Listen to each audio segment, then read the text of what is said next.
Okay. I'd like to nominate Edward Lee.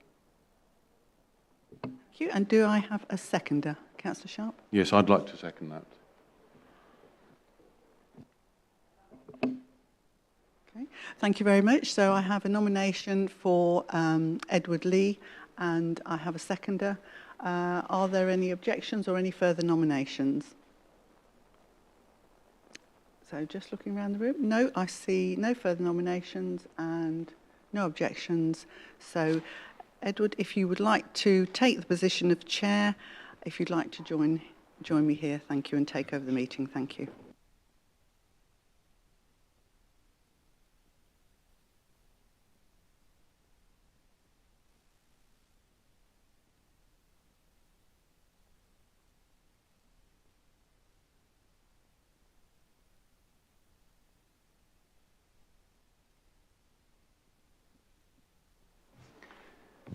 Thank you very much indeed, members, for supporting me as your chair. I'd like to move on to the second item, which is the election of a vice chair. Could I have any nominations, please? Councillor Sharp. I'd like to nominate Claire George. Any other nominations? Sorry, a second for Claire George. Councillor Hogg, thank you. Any other nominations for vice chair? Right, then I am very happy to welcome you, Claire George, as Vice Chair for the next year. I'd also like to thank Councillor Sharp for serving as Vice Chair previously. Thank you very much indeed. So moving on to item 3, apologies for absence. Thank you, Chair. We have received apologies for absence from Councillor Tierney, Councillor Ferguson, Councillor Boutel, Councillor Warren. Councillor Hussain is in attendance as substitute for Councillor Warren. Councillor Count, I'm not sure he's here yet. He will be running a little bit late, but is due to be in attendance for this meeting. Thank you. I wasn't sure. Did you say Councillor Goldsack as well? Yeah, Goldsack. He's substituting for Councillor Tierney, but he's unfortunately not able to make it either. Thank you. I've noted that. Thank you. Moving on to item 4, declarations of interest. Do any members have any declarable interests to register, please? Thank you. So moving on to item 5, minutes held of the meeting held on the 23rd of March 2022. Do any members or members of the OPCC have any comments or amendments to suggest? If you are happy for me to sign the minutes as a record of the accurate record of the last meeting, do I have any dissent? Okay, thank you.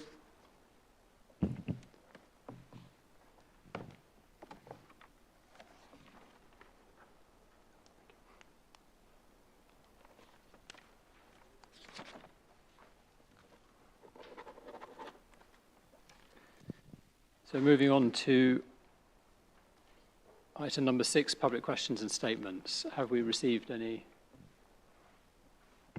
Thank you, Chair. We've received no public questions or statements for this meeting. Thank you. Noted.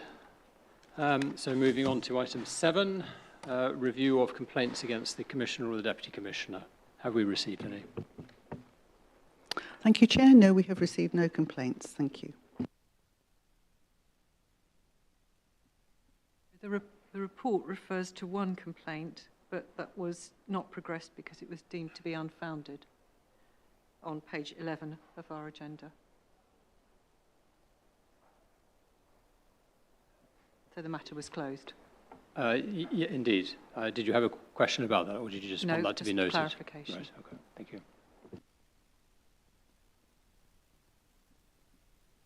So noting that, moving on to the first substantial item of the meeting, which is the Police and Crime Commissioner's annual report.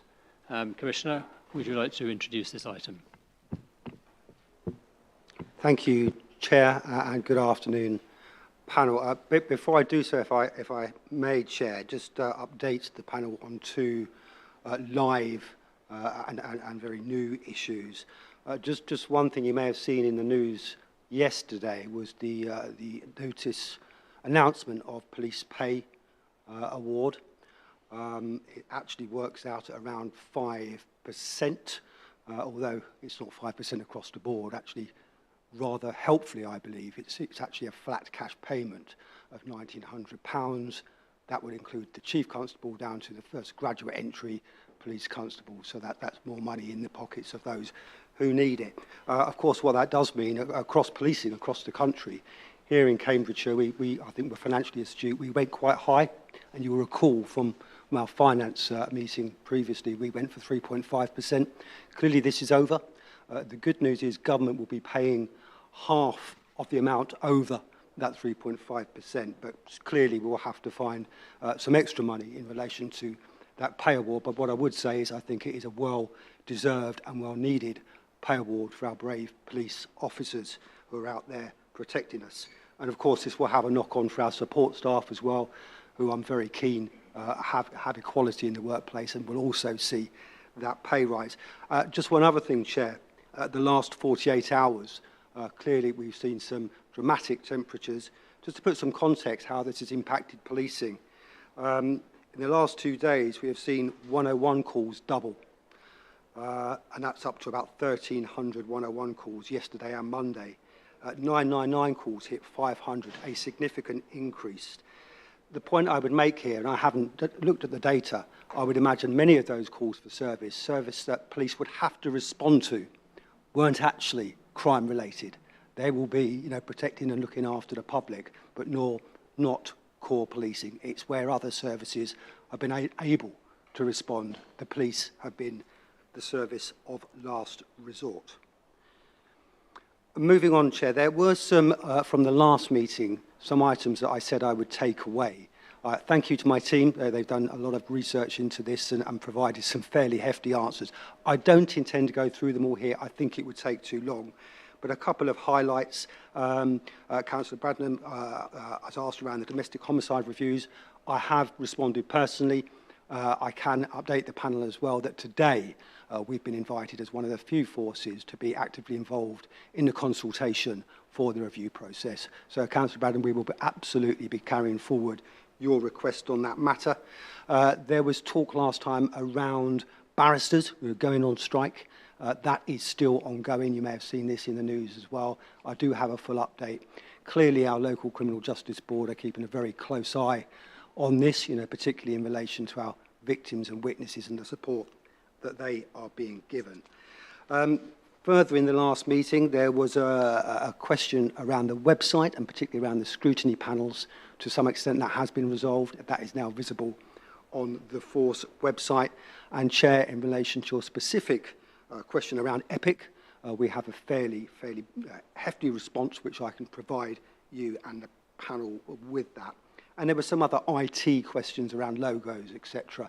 Just to let the panel know that currently the Force website is the UK online home. So it's not just administered by the constabulary, it's a national system, which obviously takes a little bit more to get into and get those changes made and make sure that it is as user-friendly as it possibly can be. A couple of other operational issues, car cruising in Peterborough. That has moved forward, the Community Safety Partnership, local problem groups, and I know that local councils are very active in that. We've already seen some development with some prevention work, but I'm also assured that the police are very much part of that problem-solving group. So those are just some responses. I do have a lot more detail. If any panel members wanted to come back to me, we can provide a more fuller response. Chair, panel, it gives me great pleasure to provide my annual reports. Just over a year into the role now, a role that I'm still honoured and privileged to be carrying out. And the past year, though there have been challenges, I have enjoyed immensely doing the job that I've always wanted to do. And this is about keeping our communities safe. The panel will be aware that there are 5 pillars within the Police and Crime Plan, which was received well by this panel, which I'm grateful for. The first is around putting communities first. What I won't do here is go through that document. Hopefully you've had a chance to look at it. But some of the highlights around this is the work we're doing with our community safety partnerships. A year in, and that's progressing well. I say a year in and that's progressing well because these things often will take much longer. There will be a review of community safety partnerships by government, but we simply can't wait that long. They need supporting in keeping our communities safe. So lots of funding, lots of conversations. I'm grateful for the support of partners, but we have now moved forward where we have some problem-solving resource in place and some funds and resources behind that, and we're beginning to see this move forward into the area that I want to, around tackling local problems, local solutions to local problems delivered within local communities. Crime prevention, a lot of work here. This is key. This is really key, and I've spoken often about early intervention. Interestingly, I was speaking to one of the head teachers in Peterborough today, who chairs the Peterborough Head Teachers Board, and last week I chaired the county-wide Community Safety Partnership, which is now a high harms board. And it was just interesting just talking to head teachers who were saying the same thing that I've always said, but independently. You know, our police officers, our teachers, our social workers, our counsellors, our communities, we know where the troubled families are. We know where the early intervention is required. And for me, that is just so important that we work as a whole system, multi-agency, early intervention, because I think that will pay real dividends. So that's an area that we are really, really working on at the moment. And we mentioned here our safer relationships for exploited children. That's a project that my office funds quite significantly, and that's all about keeping our most challenging and complex young people on the straight and narrow moving forward. But there's a lot more detail in the plan. Victims and witnesses, something I'm particularly proud. You know, we've brought in a lot of money, my office, and I will say it's my office, we've got some great people working there, in collaboration with our partners.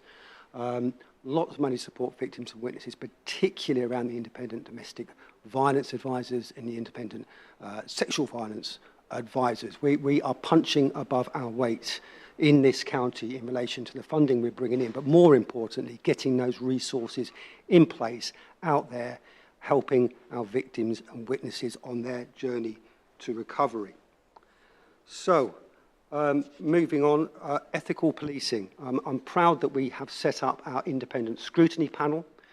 They're great, actually, and they are a diverse bunch as well, something we were really keen to do. And they're primarily scrutinising stop and search and use of force. And the Chief Constable agrees and the Constabulary agrees. This is really, really helpful. Already there's been a number of recommendations by them which the Constabulary have taken on board to improve the service that they deliver. And my view is moving forward, I've talked about independent ethics. This is important. I've always said that policing in this country enjoys the confidence of the public that it serves. It is so important that is maintained. That's why ethical policing is in there. And I want to do some more work now around that independent ethical contribution from members of the public, and it could well be our scrutiny panels play a key role in that area. And then, of course, robust enforcement. You know, when all of those fail, we want the police to use all the powers and tools at their disposal to bring people to justice. And I will talk a little bit more about this going on, but crime is down. It is significantly down, and that's against a backdrop of real challenging times in relation to demand. Previous to the past 48 hours, the Chief Constable has informed me 999 calls this year are up by 25%. And hopefully panel members would have seen that I wrote a letter to our new policing minister. Fear not, if we have another one, it will go to that policing minister and Home Secretary. But I think that puts a very, very clear case for Cambridgeshire, and I can give some more detail on this, that we are probably, and I know that this is one, we are probably the lowest funded, given the new census information, probably the lowest funded police area in the country. Against that backdrop, I'm actually quite proud of the work that our constabulary are doing. Notwithstanding that, I will continue to hold them to account. Chair, Would you want me to mention the HMIC FRS report now, or shall I stop there and take questions on the plan? We come to that actually at the end of this item, so we focus on the report first. Before I invite members to put questions to the Commissioner, we have a number of new faces, so I'd just like the opportunity to, if you could each introduce yourself, say which district or whether you're county or Peterborough representative, and anything else you want to add. Shall we start with Councillor Gilderdale?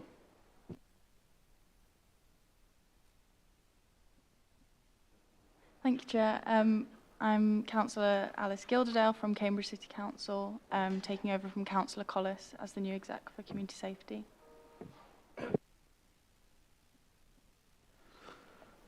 Thank you, Chair. Councillor Ishfaq Hussain for Dogsthorpe Warden Peterborough, also Cabinet Advisor. Could everyone please bring the microphones close to your mouth just so it gets picked up? Councillor Christian Hogg, maybe too close. Councillor Christian Hogg for Fletton and Standground Ward. Councillor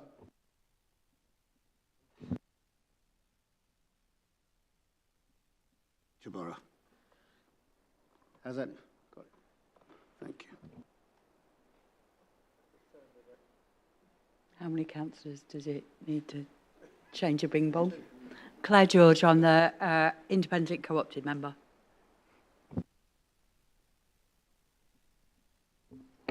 Interesting observation about these microphones, that it's not obvious to the speaker whether it's on not, or not. you can't It's see hidden really. by the microphone. So I'm Councillor Anna Bradnam, and I'm the representative from, one of the three representatives from Cambridgeshire County Council. I'm Councillor Sally Ann Hart from South Cambridgeshire District Council, and I also am part of the Community Safety Partnership.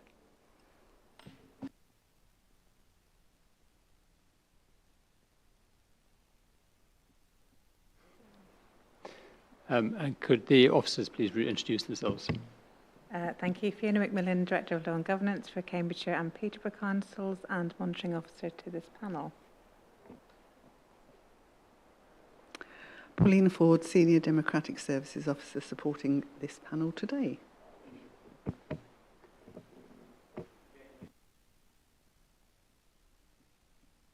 Jane, are you able to introduce yourself?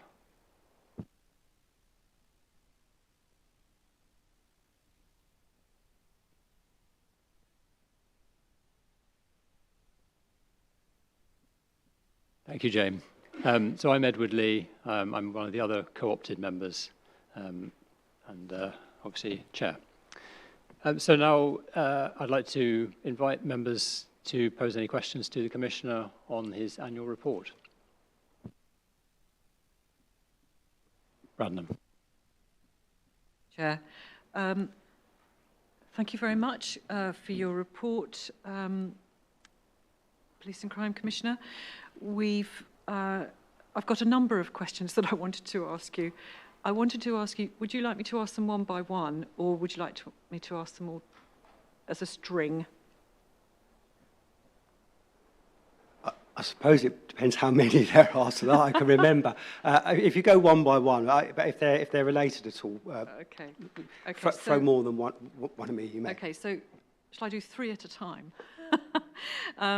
So the first one I wanted to ask you, I'm sort of looking at our page 21 on the agenda, but it's an absence really, and so I was slightly wondering why there isn't any reference to the overall number of crimes in the county, and any analysis of the types of crimes, and any sort of comparison with other counties or national statistics. And I thought it was a shame that wasn't in there. The second thing, I'm just going to go through your report chronologically, so they may not appear logical, but anyway. The second thing was on our page 23 in the agenda, and it prompted me to look at your second bullet about the Rural Crime Action Team. I know they've been doing a great job, And I just wondered whether you could tell us how many are in the team and how many crimes they've been able to apprehend or avert compared to how many have been reported to them. And this is a little bit of a difficult one, but under your supporting victims and witnesses on page 27, you've noted that reports of domestic abuse began to plateau, with victim satisfaction for domestic abuse support services rising to an all-time high, which is good. And then you say just under 88% of victims reported being at least fairly satisfied with the service they received. And I suppose my question is, have you any thoughts about how you might improve that record? So I'll stop there for the moment.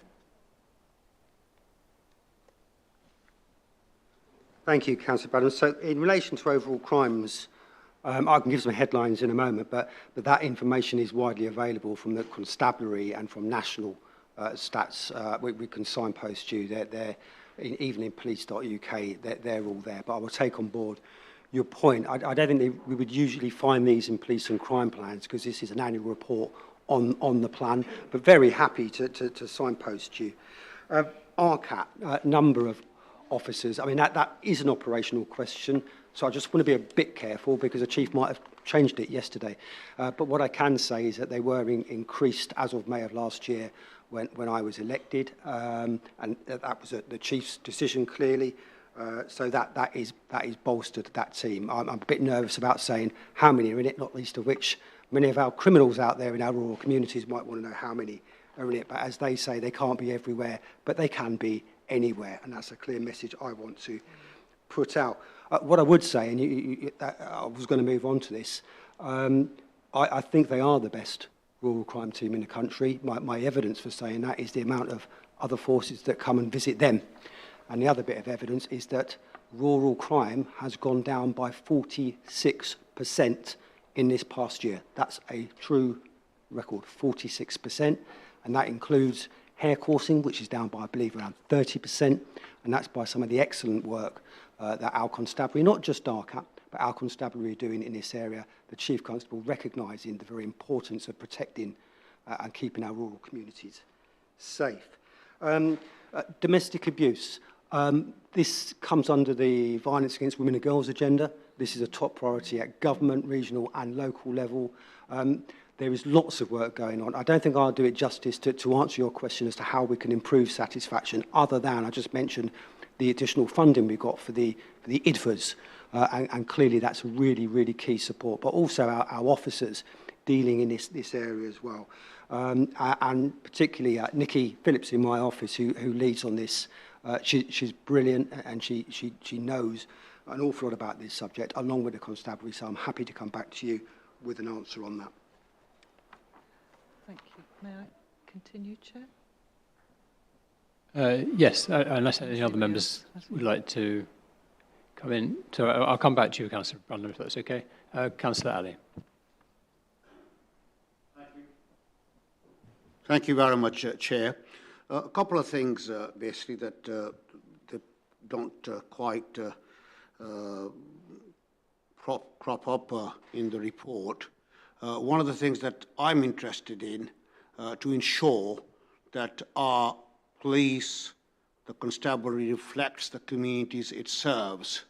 I don't see anywhere in there where we are actually demonstrating. I represent quite a diverse ward in Peterborough. There's a very large Muslim, Pakistani, Asian heritage community here, 20,000 plus. And I'm often hearing from that section of the community that that doesn't seem to be reflected in the police basis. So I'd like the Commissioner to address that issue and keep a note of what we're doing to address that deficiency, I feel. So that's my first observation. And secondly, you talk about some of the crime rising and in some areas crime going down, and I wasn't here at the last meeting. I know there was a lot of discussion about the challenges of reporting on 101, etc. I can tell you that in terms of the ward that I represent, people are so frustrated that there is grossly under-reporting of crime. So I think that's another challenge that we have, and people just get fed up and frustrated, and they just ignore and just put up with it, basically. And lastly, my point is that hopefully, because whenever I go out in the community, I'm being challenged and not much is being done to address some of those issues that are growing. And hopefully in the coming weeks, I'll be inviting you to have a walk around in my ward, as you suggest, so that you can hear from the residents yourself. Thank you. So, Councillor Ali, thank you for those questions. Your first point around diversity, you're absolutely right. We don't just have this problem here in Cambridgeshire, it's across the board. You'll be aware that there's the National Uplift programme, and here in Cambridgeshire we are part of that, recruiting over 200 extra police officers in the 3-year period. One of the measurements around that is absolutely around diversity, both with women, female officers and BAME officers as well. So we're monitoring that very closely. The Constabulary have a dedicated team going out into our communities with that mission very much in place. But it's still a case that I think policing is still struggling. It's still struggling with some of those communities across the board. Of course, what we haven't mentioned here in Cambridgeshire, we have a very high Eastern European ethnic community. Actually, government doesn't measure that, although we do quite well in our constabulary. They don't care. But for me, this is actually about not numbers and stats. It's about being reflective of your communities. And I'm assured that the constabulary are working hard at this, but I think not just our constabulary, but nationally, we need to put our thinking caps on. And for me, there's what help can we get from the communities as well? I mean, I was at an event in Cambridge a weekend before last, Parker's Peace, with the Muslim community. I made a bit of a plea there. We need more people in police. And with the degree apprenticeship now, I think it's far more attractive to some of our communities. But I'm completely with you. I know the constabulary are working hard, and anything you can do to help in that, I'd be very, very appreciative of. 101, I agree, and I think we'll be moving on to that later. So can I hold that answer until we talk about an item later? And those local issues, neighbourhood policing. Well, local policing, putting communities first, that's what the plan is about. The Chief Constable directs police officers, but we are seeing more officers go into our neighbourhood policing team. I've talked about those extra police officers we're getting. It takes a while before they become effective. The reality is, in some ways, it's a bit of a burden for a while because they've got to be trained, they've got to be nurtured, they've got to be wrapped around to make sure that they're effective. But they will be, and we will see, I'm assured by the Chief Constable, that commitment to neighbourhood policing. And we're already seeing it. I'm sensing even within a year, because I do lots of councillor discussions around table events. It's quite nice every now and then I get some really good positive feedback about our local neighbourhood policing and how that seems to have moved on. Not where we want it to be. And of course, that's against the competing demands of the Chief Constable of the high harm, high risk, which is not going away. And just one correction, sir, if I may, I wasn't talking about crime going up. I was talking about demand on the service going up, because crime, let me be quite clear, is going down. Thank you, Commissioner. Councillor Hogg.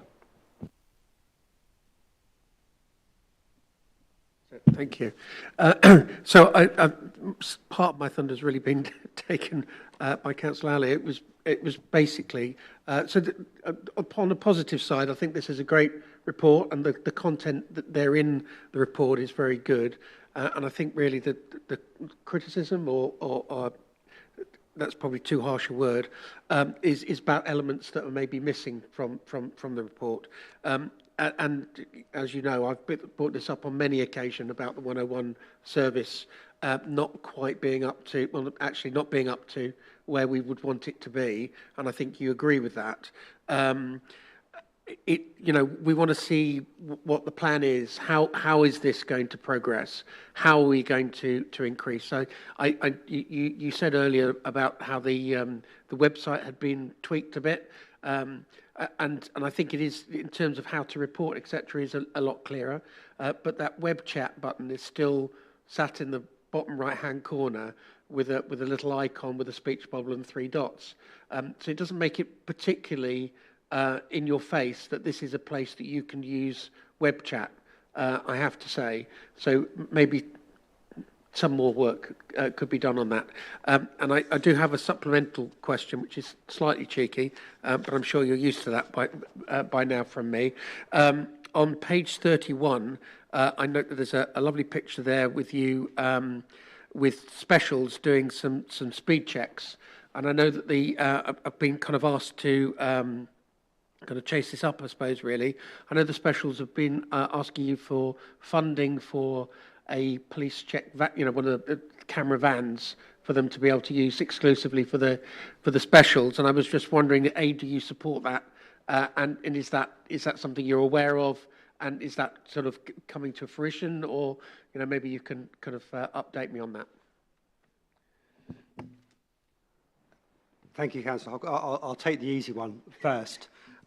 Speed checks, I've paid for the vans. They get in their nice new shiny vans and they're out there using those vans. Actually, that picture, it wasn't for me. They were doing it. That's actually our neighbourhood policing team supported by Special Constabulary. Okay.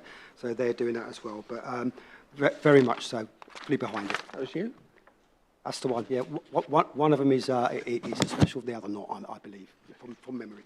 But it matters not. They're both police officers doing a fantastic job. Look, at 101, I share all of your concerns. I have shared my concerns quite robustly with the Chief Constable for some time now, but I think we'll be moving on shortly to the question that you ask, what's going to happen, where is the plan? And I can talk a little bit about that later.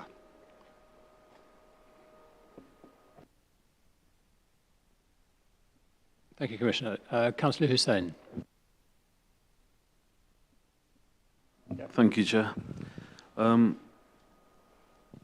So I had a couple of questions, but if I may first, Chair, I'm a fairly new councillor in the sense I've been in the council for a year and a bit, and in that time I would say I just wanted to commend Darryl on his accessibility and openness and the ease with which I've, as a councillor, been able to contact him and get responses, which has made my job as a new councillor very easy. So I just wanted to thank him for that, firstly. My questions, firstly, is in a recent licensing committee meeting, we are consulting, or we're under consultation in the next couple of months about implementing cameras, CCTV cameras within our taxis. I understand it's being done in other cities around the country, and it's obviously to protect young women and young people being exploited, as was the case in Rochdale. Police funding, or commissioners, I understand, have helped towards funding of that and helped taxi drivers to install that equipment. I appreciate it's still under consultation, but it's just something I want to know if that was something that you could help with, the taxi drivers in Peterborough. The other one was in regards to community liaison on page 17.9.4, which is probably links into Councillor Ali's comments, but it states, people are saying they want to see more people from the ethnic minorities want to see more police officers like them. For me, I just want to see the best man for the job, so with the best training. And I suppose my question is more to do with liaison and understanding, or the police have an understanding of the cultures and different religions in certain areas, so that when they are making an arrest, or basically making an arrest, that they're not overstepping, say, religious or cultural boundaries, regardless of whatever their colour is. I'd rather see that they have that understanding and training for that. And the other one was about prevention. You mentioned, when I was growing up, I remember having videos at school, and I see on page 23 or 24, you're at school, with a team.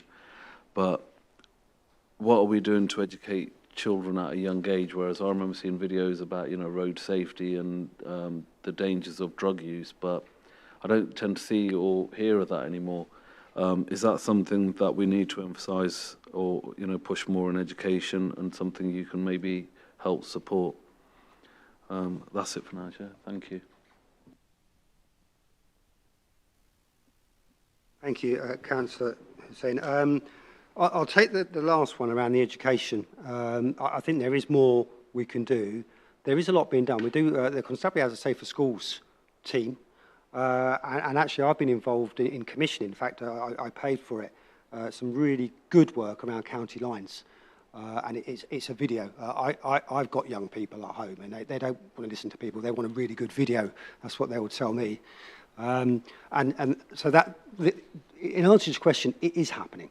But, and it's a big but, I mean, I've identified, and so have many of the partners, that particularly if we talk about early intervention, so when we talk about prevention, actually let's talk to our young people, because that's where we get the biggest hit.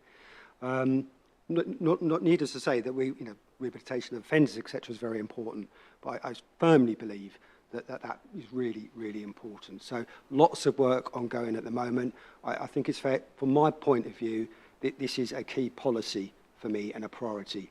Working with our schools, that early intervention piece, you know, keeping people out of trouble in the first place. Prevention is better than cure. So stuff's going on, but we can do better. Talked about the taxis. That's really interesting. That's something I will take away. I won't commit here and now to funding, but you know, there's certainly. I'm thinking this very much falls into the violence against women and girls agenda, which is a significant priority across the partnership and my High Harms board, and it does. You know, we wouldn't want to point fingers at all taxi drivers and say that, you know, that they're criminals, because that's absolutely not the case. We want to support them, and they are business.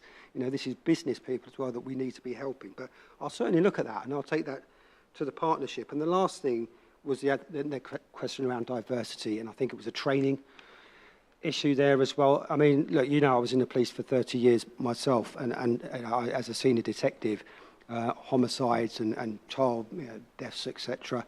And I dealt quite a lot with the Muslim community here in Peterborough and elsewhere, and clearly I understood, you know, those nuances, particularly with the religious rights and etc. And wherever you can, you apply that.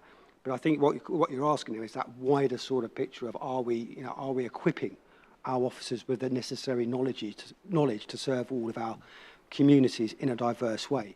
Because we all know it's not about treating equally, it's about treating with that diversity, but also carrying out the functions of your office.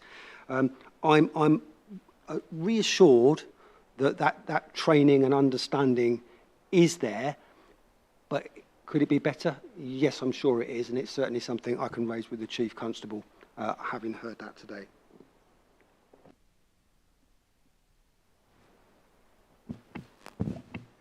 I forgot to mention that one of my nieces is a police constable who's recently, well, within the last year, become a constable, and you know, a Muslim hijabi woman on the police force, and the first one that I can remember in Peterborough. So probably again going on from, you know, the work that's been happening. I think I probably met her actually on one of the passing out parades. Excellent news. And that's and to be honest, I mean, I would encourage, it's down to policing, it's absolutely down to policing to reach out, but I would encourage, and there's actually a job for panel members here. You know, this isn't just for the police, it's about our communities, it's about our councillors telling it, because I tell you, it's a great job. And although I've got my views on degree entry being the only route in, well, my view is this: it shouldn't be the only route. It should be a route, but not the only route. I think it's totally ridiculous. But actually, what you now get is paid around £23,000 a year. You get your degree paid for, and you get to do a brilliant job keeping our communities safe. So I think there's a bit of a sell there, which I'd ask everybody to help us with.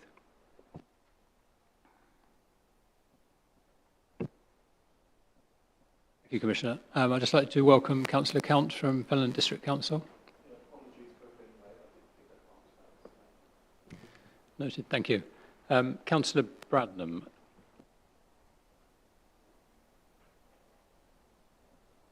Thank you, Chair. Thank you. Just a few more then. Turning back to our page 28 on the agenda, I'm really pleased that you've set up a community scrutiny panel. I think that's really valuable. And I just wondered if you could just give us a brief pen picture of how the people were selected, how often they meet, and how many cases they're sort of looking at, which would be useful and interesting for us. And immediately underneath that, the independent custody visiting scheme. Again, I'm really pleased to hear that we've had good intervention from that group of people, volunteers, which is so important. And you said they carried out 45 custody visits and spoke to 139 detainees. And I wondered if you could just give us an idea of how many people there have been in custody suites during 2021-22, just so that we know kind of what the proportion is that they visited. And the third thing was on your, under your heading National Policing Priorities on page 33, you've talked about homicide offences, and I wondered if you could give us an update on the domestic homicide reviews. I'm sorry, I can't remember if you've already done that, but I know we talked about it before, and I'd asked you a question after at our last meeting, so perhaps you could give us a bit of narrative about that. Thank you.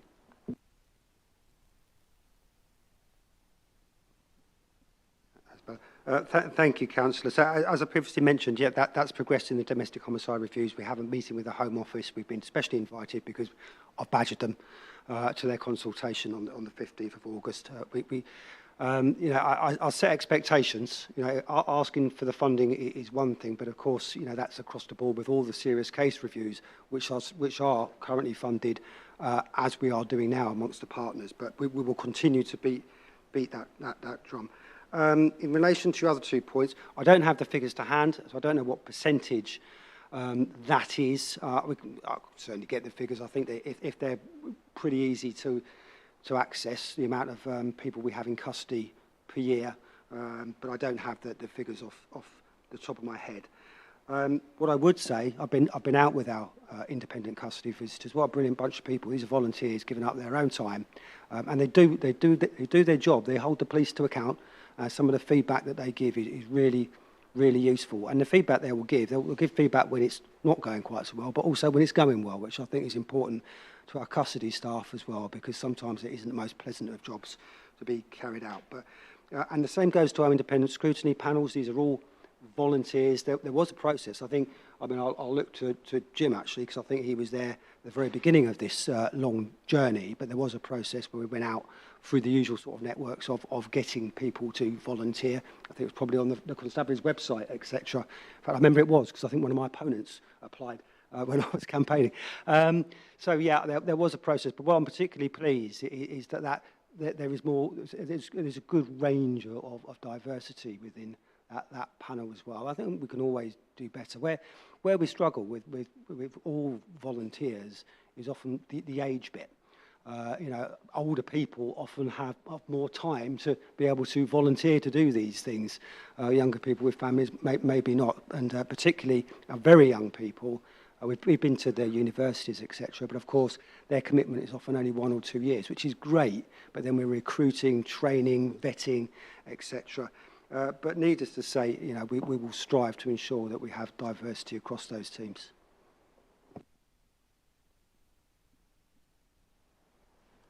Thank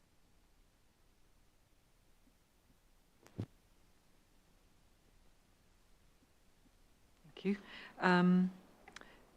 So I just wondered, do you have a feel for the sort of percentage of cases that they've examined? I don't have a feel. It's not going to be a high percentage, and I don't think it should be.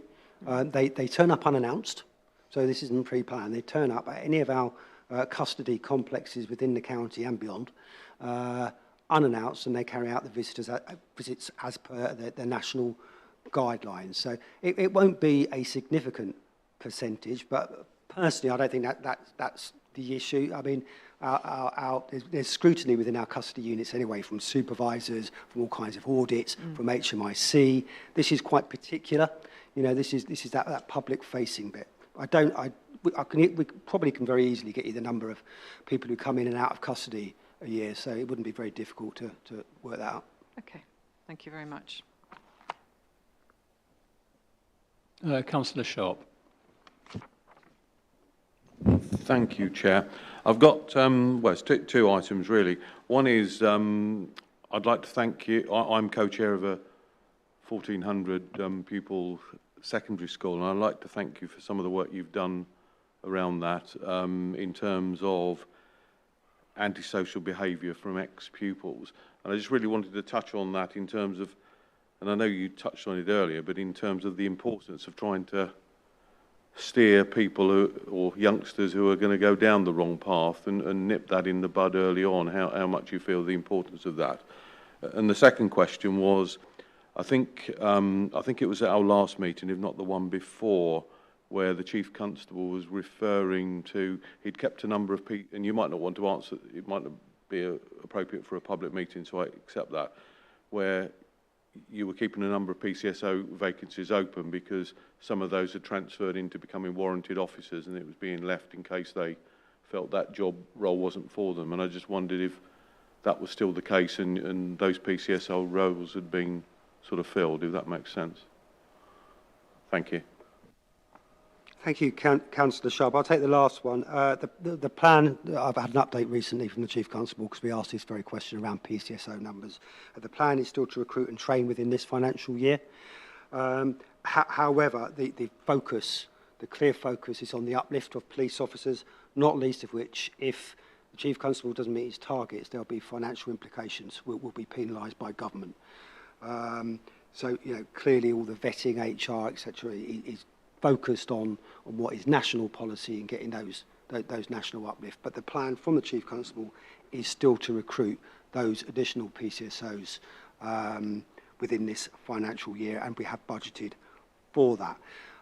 In relation to the question around the early intervention, the schools piece, as I said earlier, this is high priority, probably number one for me. We're doing a lot of work on this at the moment. I mean, it's interesting. I used to work in Whitehall as a senior policy advisor around the serious violence and county lines. It was clear then, as it is now, that inclusion, or more importantly, exclusion from school, it is a really, really significant driver. If you are permanently excluded from school, the chances are, well, more than, I mean, there's probably 0.001% chance that you'll ever get a qualification, but there's a very significant chance that you will either end up, quite possibly, seriously injured, dead, or in prison. You know, that's bad for the individual, but, you know, bad for the economy because we're paying for this, but also, you know, just bad for communities because crime will be committed. You know, if we can get upstream and deal with that, then that's the most important thing, and that's going to be a really clear focus for me for the next 2 years. And working not just with our senior leadership and partners who are really, really important, but actually working with the people on the ground. So recently I've met with our BAPE team. Can't remember what that is now, but actually they're the inclusion people, and they're brilliant. They're the people out there working with all our troubled children, trying to keep them in school, trying to keep them out of trouble. They need support, and I will support them.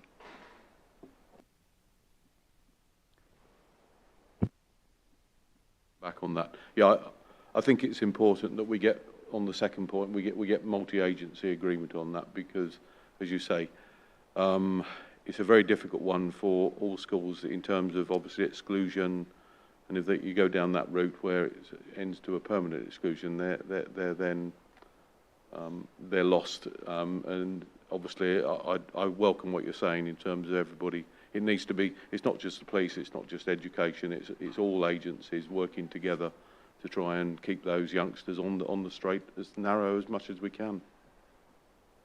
Totally agreed. And I talked about the statutory function of the community safety partnerships. Above that, we have a county-wide agreement and we have a board. I chair that board, and we've actually changed it now. It's a high harm board. And I was really keen from day one, in fact my team got a bit fed up, that we had education represented there. And not just local authority, but head teachers, people who are dealing with this day in, day out, who can tell us what the problems are, and more to the point, what the solutions are, because they tend to know. I'll give you an example. We were talking about how do we How do we deal with some of the serious violence, drugs, etc.? Where is that intervention? And the head teacher said, I can give you a list. I'll give you a list now of 6, 7, 8 children that are on the cusp of being excluded. They're the ones that you want to focus on as a partnership, because actually that's where we'll get the best bang for our buck, and I totally agree with that. Thank you, Commissioner. Councillor Gilderdale. Chair, I have a question that kind of relates to some of the things that have been discussed, in particular about Councillor Hussain and Councillor Ali's questions on the work that you're doing with ethical policing and making sure that we're including all of our community in the work that you're doing. In Cambridge, as you probably know, we have a large Gypsy, Roma and Traveller community who are often quite isolated from the community. They don't have access to a lot of resources. There's no stopping points. And as a council, we're working with our other councils in the area to improve provision for them. But obviously, we have concerns from residents regarding the new police powers that have come in around the policing bill and how this is going to impact on that GRT community. And I think we really need to make sure that everything that we do is bringing that community in to allow them to access everything that we have as a wonderful city and region. So yeah, I wondered if you could speak on that, whether there's work that can happen through the scrutiny panels, or whether you can give us assurances about how you're going to be using those policing powers that are coming in and a lot of people are concerned about. And my second question is about violence against women and girls and domestic violence work that you're doing that I think is sounds really great. One of the things that has been brought up in Cambridge recently is to do with the cost of living crisis and how that is going to lead to further economic abuse within relationships, and whether there's any work that we can be doing to support women who are in dependent relationships based on financial dependence, and whether this can be brought into the work that you're doing on domestic violence. So thank you, those are my 2 questions. So in relation to the first question, I was in conversation, had meetings with Councillor Collis on this very subject, who was helping to arrange a meeting with that community. So that was never actually done. So any support you can give me, I'll be very happy. In relation to the new legislation, it's for the Chief Constable to act upon that legislation. I think it's reasonable for me to say, though, that this is law, this is legislation brought in by a democratically elected parliament, and this is one of those issues that can be quite divisive across our communities. There are people that absolutely want that legislation enforced, and there are those people that look at this in a different way. I think, for me, this is about appropriateness, this is about fairness, this is about legality, all of those things, and it is challenging for a Chief Constable, and as I say, it's their role, but I'll be very happy to meet. And coming back to the diversity and policing representing communities, here is another great opportunity for that diversity in recruitment. Financial, economic, financial abuse. I mean, we're fortunate now that this is recognised along with emotional abuse as one of the factors of what abuse is. So it's not just violence and it's not just sexual, but it's those things as well. So I'm pretty reassured that all our experts across the county who are dealing, particularly in the victims services, are very much aware of the financial aspect and aware that, given current climate, there is potential for that to increase. I'm not sure I've seen any evidence of that to date. I'm not saying that isn't the case, but there's always that possibility. But I'm acutely aware, financial and emotional, they're all bad. There is no good abuse. It's all equally bad and needs to stop. Thank you, Commissioner. Councillor Hart, did you have a question? No. Okay. Do any other members have Councillor Hussain? Thank you, Chair. You mentioned at the opening of your address about the fact that crime is down. I'm guessing you mean this year compared to previous years. I would have assumed the year before, because of COVID and lockdowns, crime figures would have been lower. But if it's lower than last year now, what is the driving force between that for that? Is it increased policing? Is it better intelligence? Or what's leading to that? And why can we not have more of it? That's a great question, isn't it? Domestic burglary down by nearly 50% based on the 2019 baseline. So in answer to we know that they'll be completely skewed, you know, those figures if you take COVID into account. So we've gone back to 2019, the date of the last election. You could probably read into that why we're using that as why government are using that as a date. Robbery is down by over 20% against that baseline.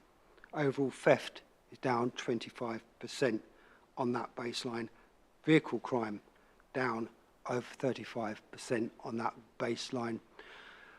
Rural crime down 46%. That's in the last year, but to be honest with you, the people committing rural crime didn't abide by COVID rules, so I'm happy that that's an accurate figure.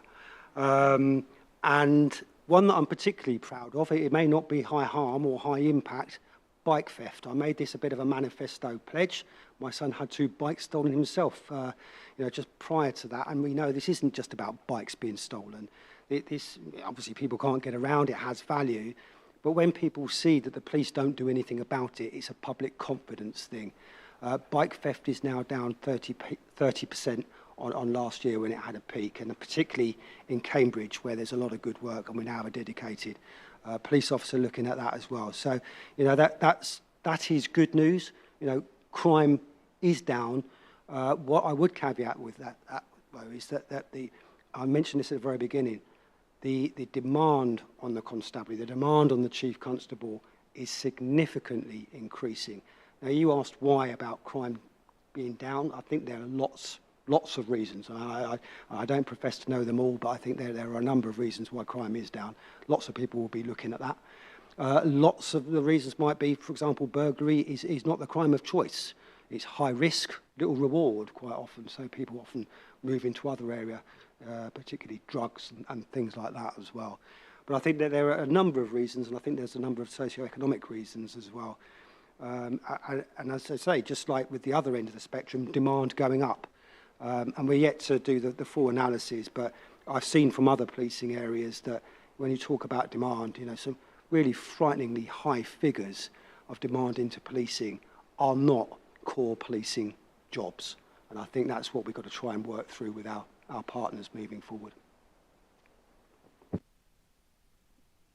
Just on this subtopic of reporting crime or crime statistics, presumably when you say that crime is reduced, that's excluding fraud. So in other words, it's caveated by crime that's handled at a national agency level. Yeah, that's a good point. That was another area I was senior policy lead for, and I think that's a strategic and almost a government policy. I mean, most fraud is reported centrally into Action Fraud, the City of London Police, but actually most fraud is not reported. I just talked about reported crime.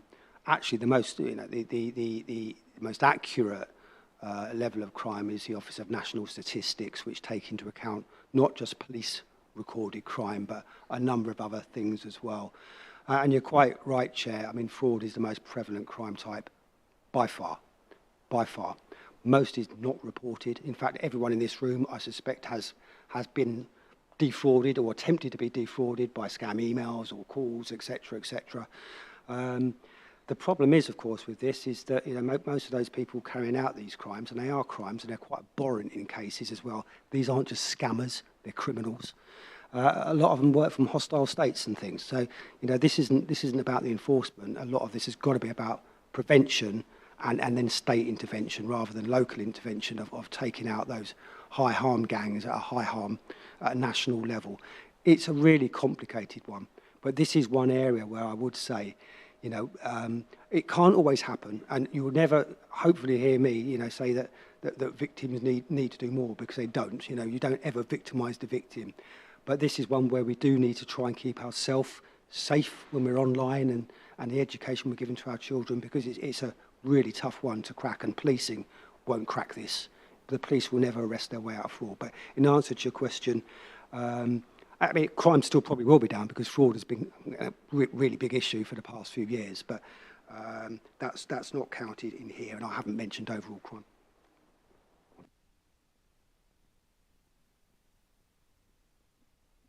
Councillor Count.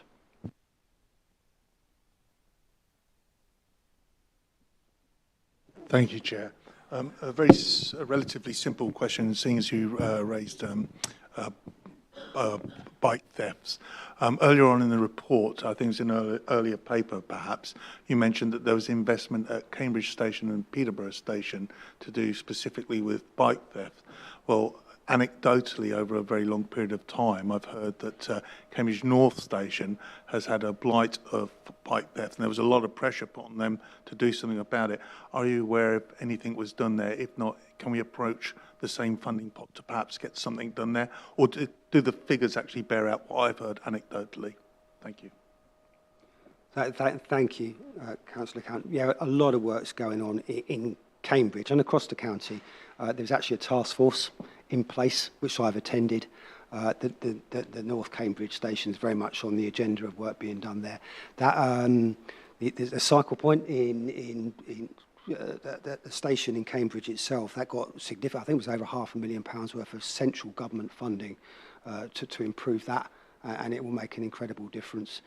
But it's a much bigger package. It's not just about secure cycle parking, although that plays a big part in it. There's lots of other stuff going on around CCTV, around the sellers, because actually people who nick bikes need somewhere to sell it, and it's just blatant on some of these online marketplaces. So there's some work nationally going on there.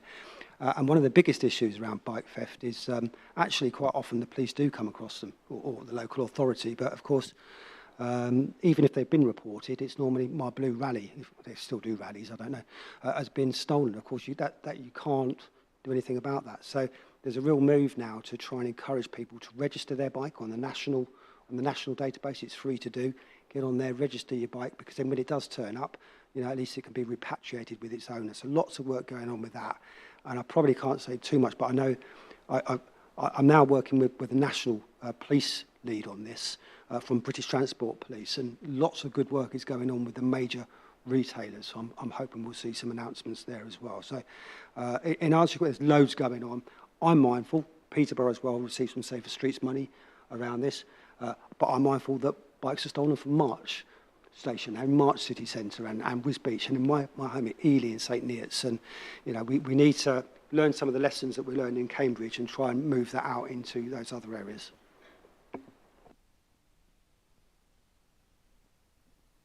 Commissioner, Councillor Hogg. Thank you, Chair. So just around these reporting of crime figures, it says that in the report that burglary is down by 47%, shoplifting is reduced by 25%. But then when it talks about drug supply and county lines, it suggests that there's a 55% increase in reporting. So I don't know if it's just a nuance of language here, but it seems that you're suggesting that the actual crime is down, but the reporting of crime is up. It just seems to me that it's either one or the other. Surely this is all about the reporting of crime, or it is actual crimes committed. It's almost like we're trying to compare apples with pears here. So the analysis of crime is quite a difficult one, and sometimes difficult to explain and counterintuitive. So a burglary going down means less people are being burgled. Drugs offences going up means the police are doing their job and they're taking drugs off the street, because you record drugs when you find someone with drugs. You record weapons when you find someone with weapons. So actually, those numbers going up to some extent are good news, because that shows the police are proactively dealing with those crime types. If you had no drugs offences, I could assure you that means the police aren't doing anything about drugs. So it's quite complicated, and I'm happy to take that offline or come back and talk about that a bit more. The other area, which I didn't mention, are some of those crimes which I'm familiar with my past experience within being a detective in child abuse, for example. Violence against women and girls, we've seen an increase in those crimes. A lot of that, though, the analysis will show that there's more confidence in reporting some of those crime types as well. But it's really important that we have the data to inform, the actions that need to be taken. So you're quite right. Some of it is counterintuitive. I haven't tried to trick anyone with the numbers that I've given you, because they are specific crime types. Okay, I'm going to push back a little bit on this one because it says quite clearly an increase in reporting of drug supply. It doesn't say in terms of arrests made on drug supply. And again, with the burglary, you know, it depends on whether or not people have reported whether or not they've been burgled or not. Is the other thing. And the other, well, I've kind of got you. The other thing that that seems to be missing here is domestic violence. Is that I know that there was a bit of a spike because of COVID and people being locked in homes and stuff, and it would be really interesting to find out what has happened with domestic violence in comparison to pre-COVID. So, I mean, just going back to your question around drugs and things like offensive weapons and drug supply and reported, I think that the term reported is that those are the crimes that are recorded. Recorded. Maybe it's a terminology, and thank you for pointing that out. But the reality is, and you know, I was a crime manager, so I get this. You know, you wouldn't have crimes, drug crimes, or very rarely would you have drug crimes unless the police have gone out and done a raid and found people with drugs. Same with weapons as well. Burglaries, you make the point, well, maybe people aren't reporting.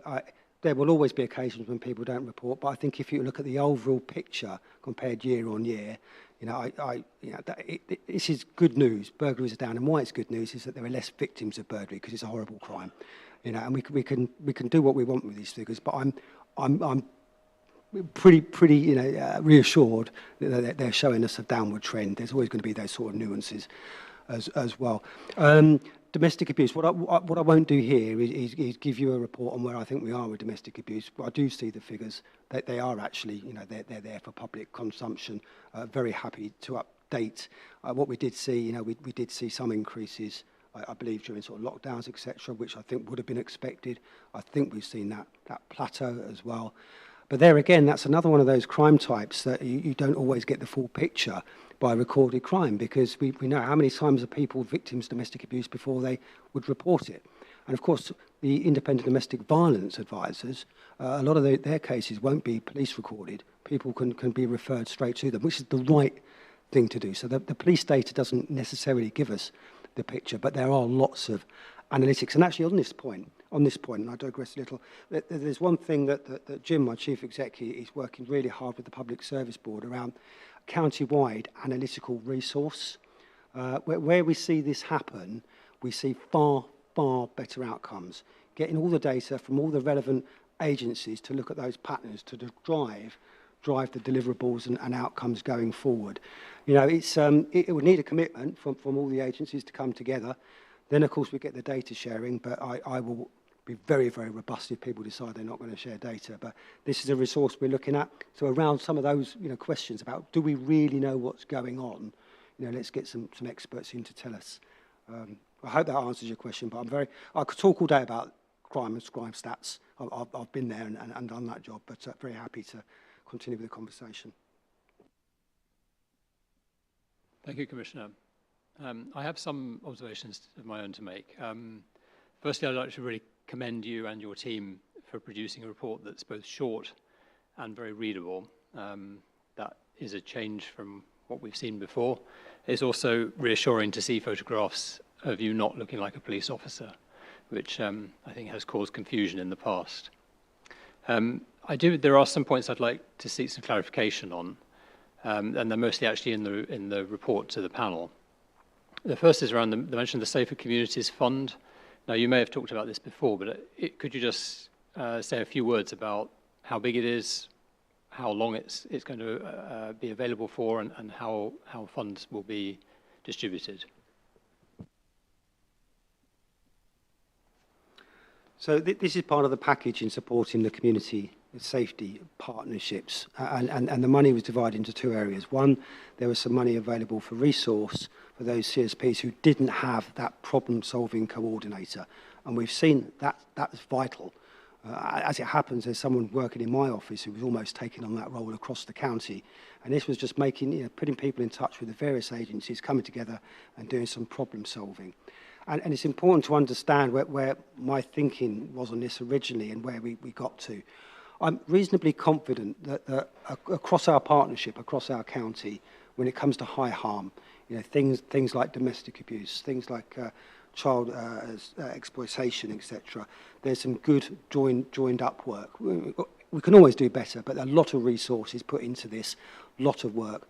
The bit and the gap that seemed to be missing, and when I go and talk to people at community meetings or on the doorstep or wherever, is some of that local, you know, the broken windows stuff where, you know, be it some antisocial behaviour in the local park, you know, that no one seems to care about or is bothered about. But actually, this is a real quality of life issue for people living in some of our communities. How do we deal with that? And of course, they'll come to me and they'll come to the police and it's a police matter. Oh, we all know that generally speaking, it's not just a police matter. So this is what that is aimed at, this community fund. There's plenty of resource available for the high harm. This is more for that, I don't want to use the word lower level, but that level below there. You know, an example could be, and I hear this, I mean, fly tipping in some of our areas. And people say the police do nothing about it, and the police say, we don't deal with fly tipping. But as you talk to some of our communities, and it's really, really upsetting, annoying, and it's a crime.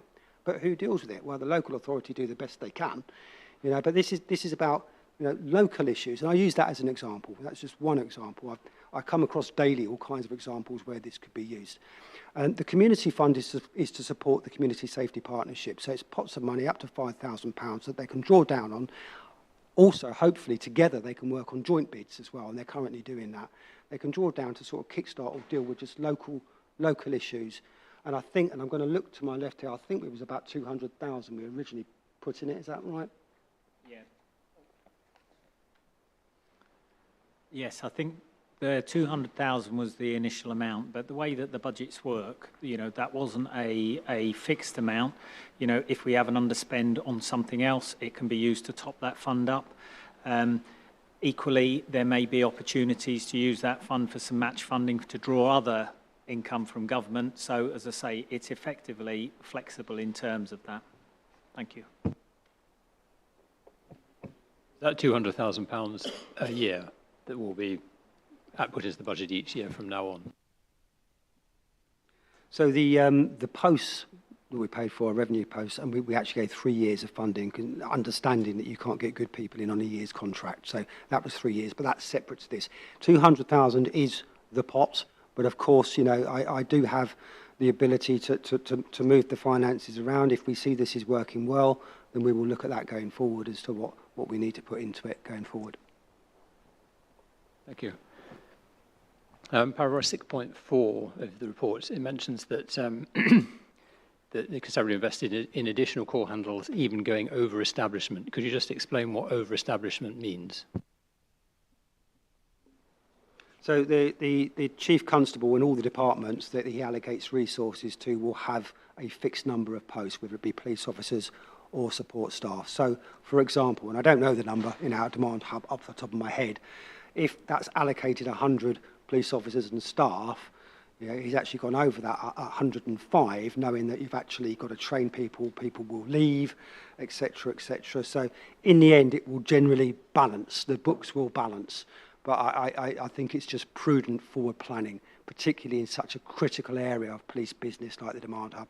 What you can't be is drastically under-resourced. So, and quite often when you do that as well, there will be other departments that are under-resourced, under-establishment. So the Chief Constable, and this is the Chief Constable's budget, not mine, so I'm explaining on their behalf. They can sometimes use some of that money to bolster that money.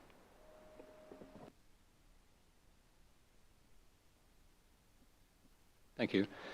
Moving to paragraph 8.1, you say the team supported, this is the victim and witness hub team, had a caseload of 15,650 victims and witnesses, but they supported 5,000. Can you just explain why those two numbers are very different? Is it that effectively 10,000 people didn't require help or didn't ask for help, or were they not offered help? That's a good question. I'm going to look to you, Jim. I probably do know the answer, but... Thank you, Commissioner. Yes, it's all offered help. So there's a process by which all victims of crime get offered the assistance. Some do contact, and sometimes it's a phone call to offered support, and that's the end of it. Others requiring, further support can access that as well. So the Commissioner has, I think we have a quarterly monitoring meeting to monitor that contract where the statistics are all provided to us, and then there's a yearly review of the Commission service where we go through root and branch in terms of all of this, in terms of both the direct support given by the Victims and Witnesses Hub, but also then the other services that are provided as sort of specialist services as spin-offs. But as I say, they do make efforts, and I think this was subject to a panel discussion, I think about a year ago, about the number of times that they try and make contact, and I think it was something like 3 times. They will send letters and things like that, but of course, some care needed in terms of who they're sending those letters to. Just to reassure us, there aren't any people who are wanting or needing support who can't be offered support because there isn't capacity.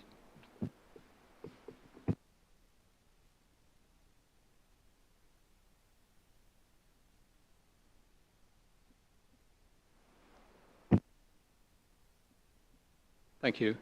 8.3, this is just an observation. You've made a reference to bereaved families of fatal road traffic incidents and the support that they receive, which is great, but I'm not sure there's any obvious reason to single out road traffic fatalities. There are people who suffer bereavement for all sorts of reasons, and I'm sure they're also being supported.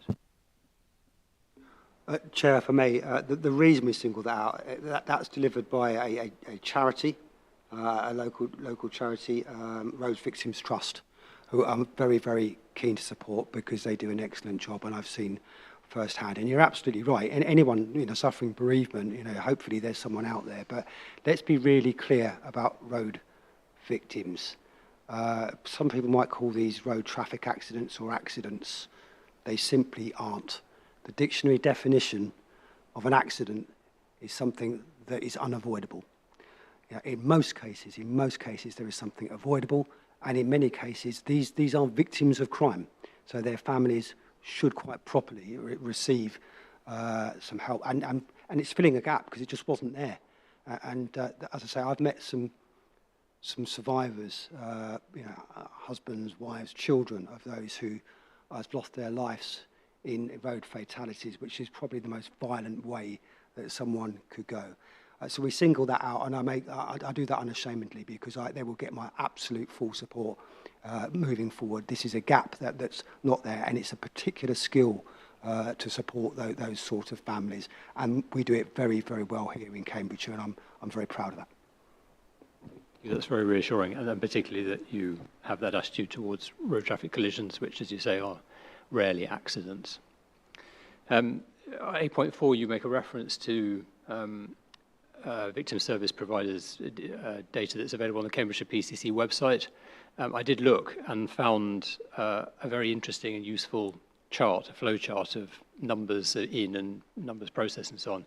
I think it would have been useful to have included that with this report to the panel. But perhaps you might like to circulate a link to that through our support officer. Thank you.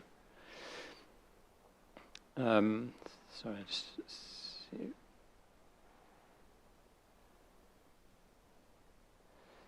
I think actually that's all my comments on the annual report. Are there any other points that members would like to raise? In which case, can I ask the panel if, sorry, Councillor Bradnam?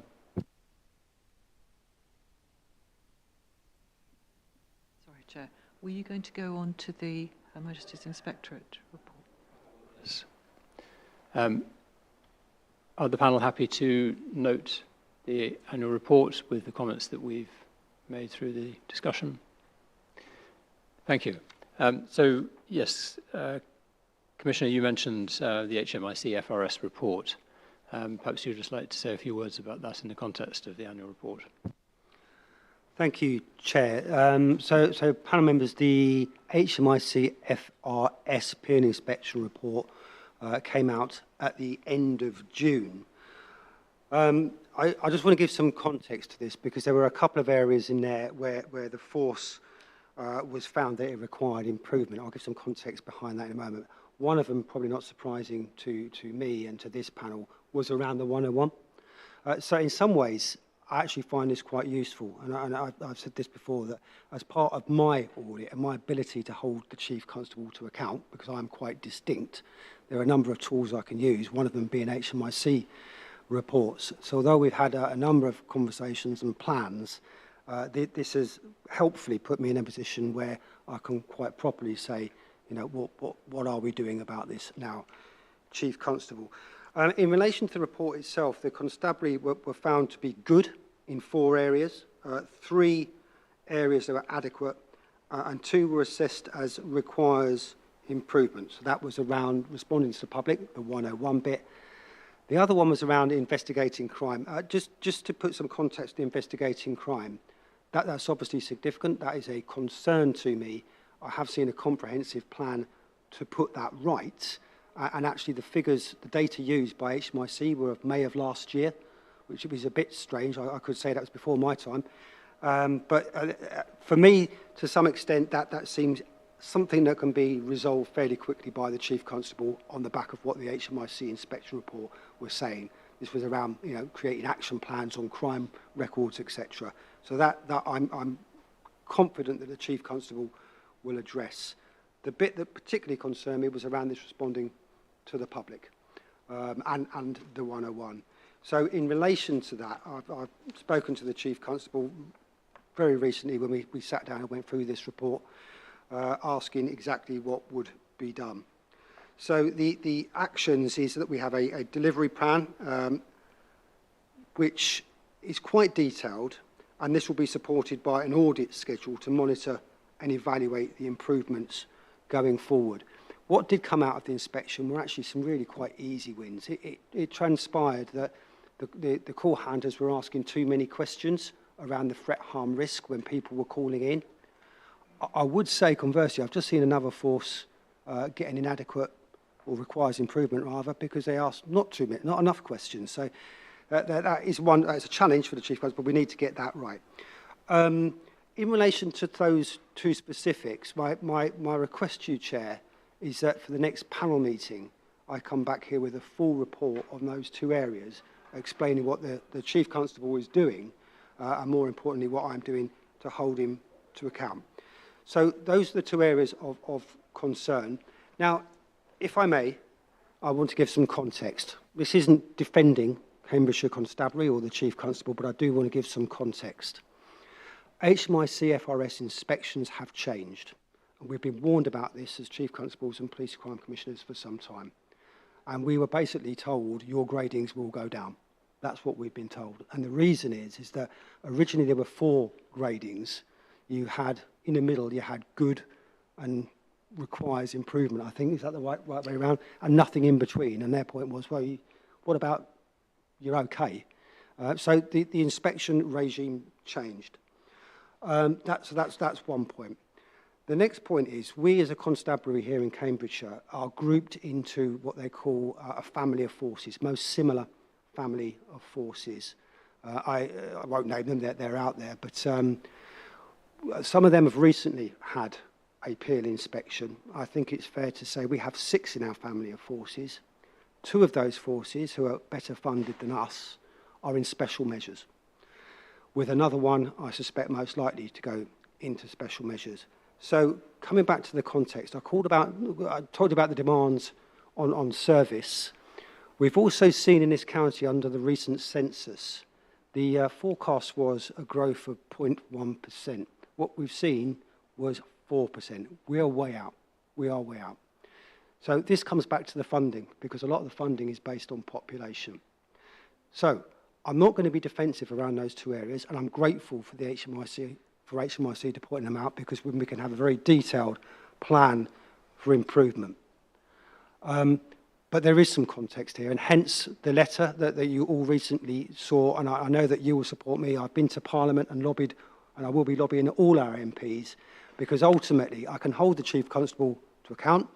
I can get slightly cross because we're not dealing with our responding to the public.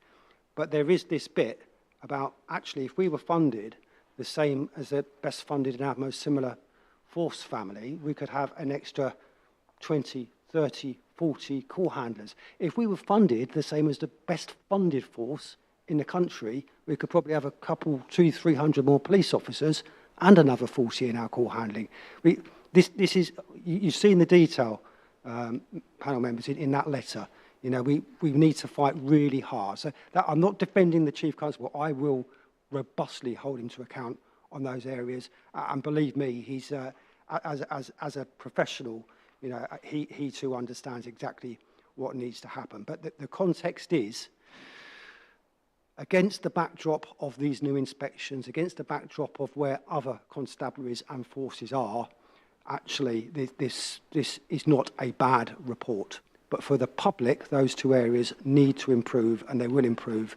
And I will undertake to bring back a full report at the next panel, if you so wish, Chair. Thank you, Commissioner. So I will put it to the panel that we could do that. We may need to push one of the other reports to the next meeting, so we'll discuss the pros and cons of that, and we'll come back to you. Commissioner, yes. And sorry, Chair, just the one thing that I didn't mention. This is really important. It's really important for me to hold in the constabulary to account.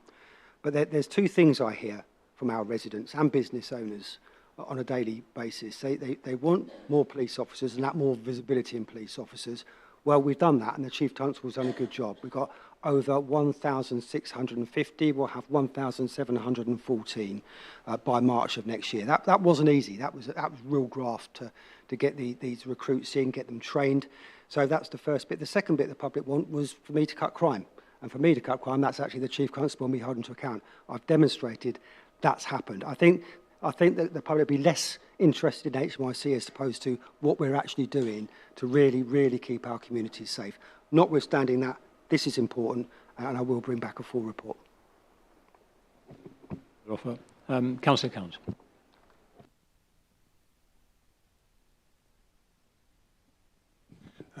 Thank you, Chair, and thank you, Darryl. It's quite an informative presentation you just gave to that report. I want to touch on the funding element because I saw the letter. I totally agree. I totally understand it.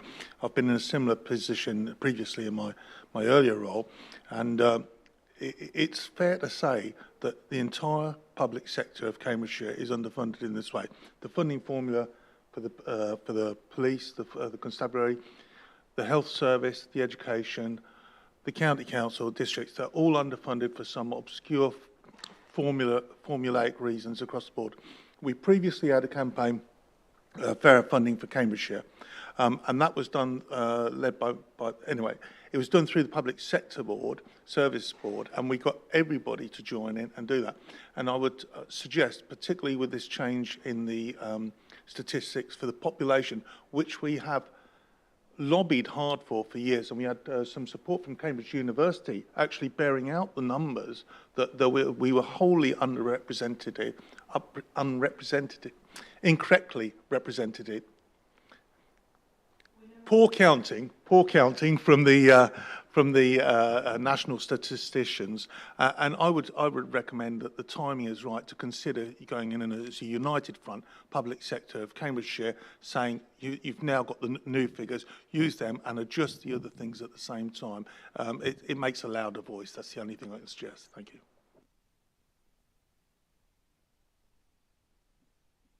If I may, Chair, Councillor Count, thank you. That's really useful. I know that Jim's already had some of those conversations. I'll sit on the combined authorities. We need to be moving it forward. But so, we absolutely need to be singing in one voice, loud and clear, to government. And I will say, I do understand from a policing perspective, this isn't just about population. I understand that. You know, for example, London will export crime to our county.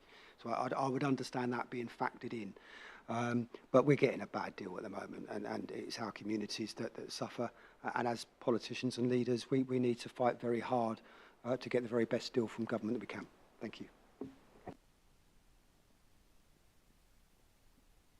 Commissioner, would it be helpful if the panel actually made a recommendation for you to approach the leaders of all the county and the districts through the combined authority to take up Councillor Count's suggestion?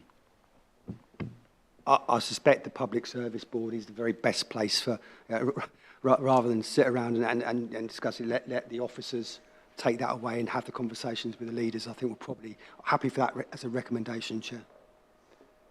So, members, would you like us to make that recommendation? Okay, thank you, noted. Councillor Bradnam. Thank you, Chair. We've been referring in our discussions to the Peel report, that's the Police Efficiency, Effectiveness and Legitimacy report, and since that is an annual report, I wondered whether we could consider putting it as a standing item on our agenda at an appropriate point in our work schedule to have a response from the Police and Crime Commissioner to that report as a regular item. Councillor Brett, it's not an annual report. It follows their inspection process. And normally it's probably about every 3 years, I think. But it's certainly not annual. But what we do need to do, and that's why I was keen to bring it here. It wasn't on the agenda today, but I thought it was useful to give you sight of that. Going forward, we could probably make it a bit slicker and being proactive to ensure that, you know, panel members are briefed, you know, when that's coming out. I think it would be very, very useful. Happy to look at how we best do that, but it's not an annual report. So as a panel, we need to be aware that the HMIC and the Commissioner hold the Constabulary to account, so we are one step removed from that. So I think if the Commissioner feels that he has a role in delivering change as a result of an HMIC report, then that becomes relevant to us. But I think in general, the HMIC report is of interest to us, but not of direct relevance. I think that would be the right way to put that. I forgot to ask for a seconder for the recommendation thank you, Councillor Count. So do any members have any questions, not about the proposal to provide a report, but just about what the Commissioner has told us?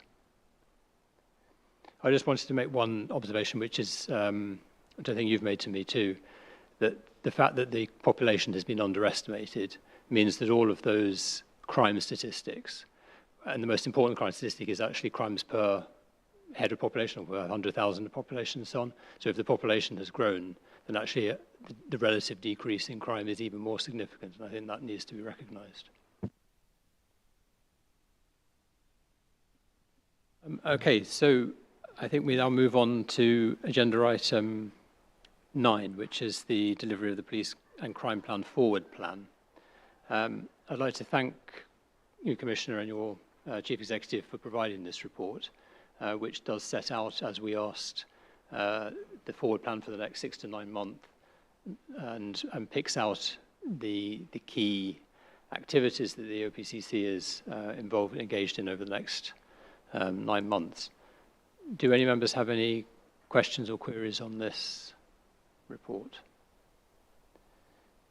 I would just like to make one request, which is that in addition to providing the areas of interest, if you could also provide a very short status for each of them, just to indicate just at what stage it's at, whether it's in preparation or whether it's near conclusion or whether it has actually been delivered. I think that would just help us identify what areas are most important to focus on. Jim?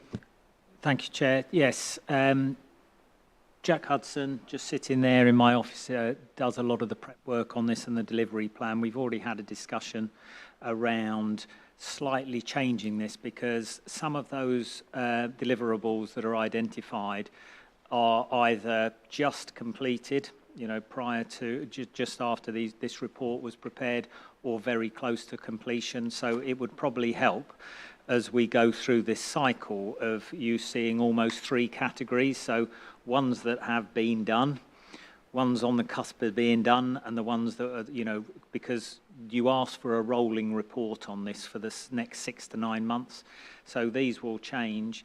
And then the other thing that we agreed was that you'd have an annual report showing the whole year's work as we've seen today, but then a 6-month interim report where all of these deliverables that have been finished will be reported on in 6 months and then taken off this report for the future. So it becomes a process like that. So more than happy to produce a slightly changed report that gives a bit more info.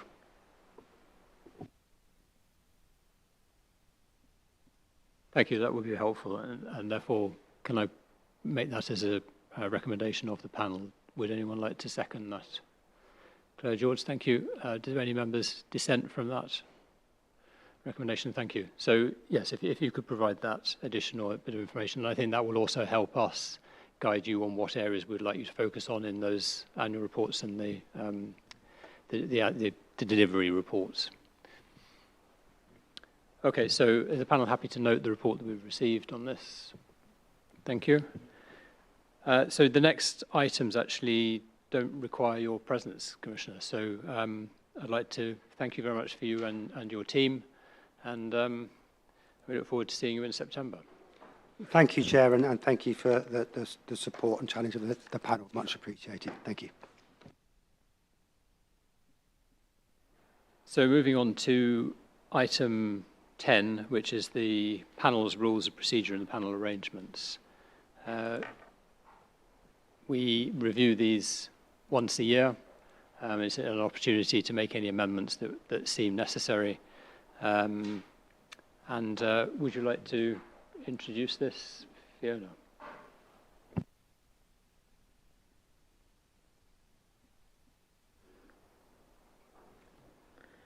Thank you, Chair. Yes, there's just really one amendment I want you to look at today, which is on page 71 of your agendas, which is to add in a change in terms of the term of office of our independent members.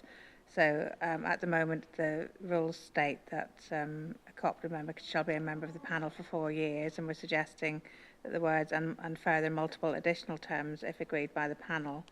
This is also picked up on page 72 in 3.27, where it states co-opted members appointed to the panel may be reappointed for a further term of 4 years, provided that the balanced appointment objective is met by that reappointment. And that balanced appointment objective is set out on page 69 at section 3.3. So those two sections need to match up, essentially, so we need probably to tweak 3.27 as well to add in multiple terms if the panel are willing to agree to that. There's no legal requirement for a set term of office for our independent members. There's nothing to state that it has to be only 4 years.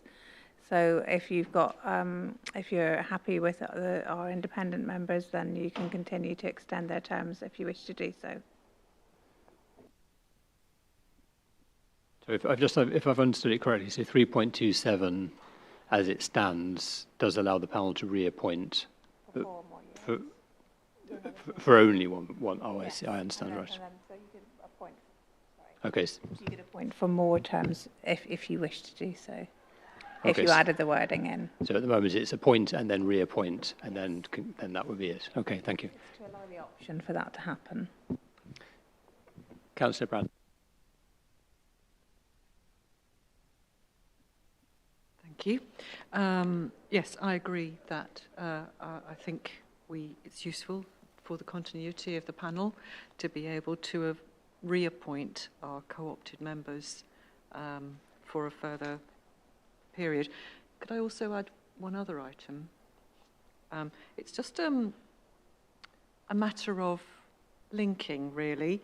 So when we look at the panel arrangements, the rules of procedure, on page 44, there's under 4.1, the panel will hold at least 4 ordinary meetings per year to carry out its functions.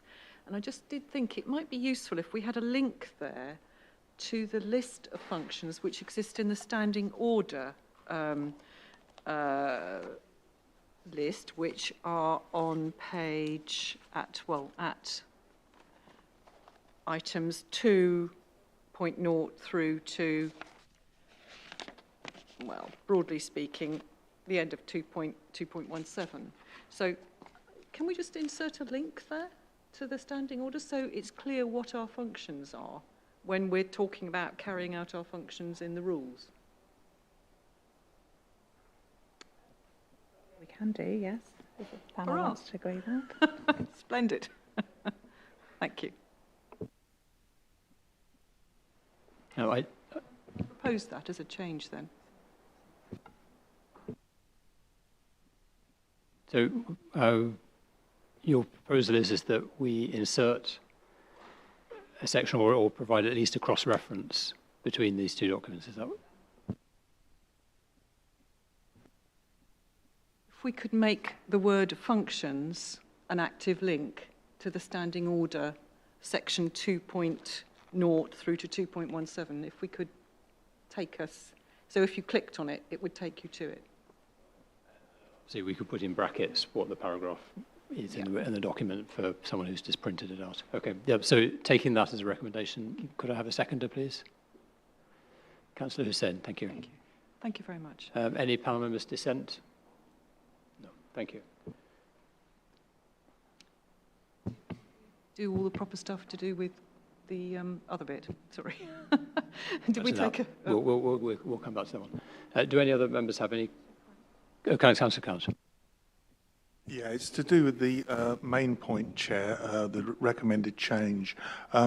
If we look at, if we take a view that a rule book should be written for the worst possible cases, rather than the wonderful panel that exists in front of us today, I just wonder about this multiple term appointment that could be abused in some way. And you could imagine a situation where somewhere in the country a PCP panel has a lot of people that are quite close to each other, reappointing people that they're very favourable to.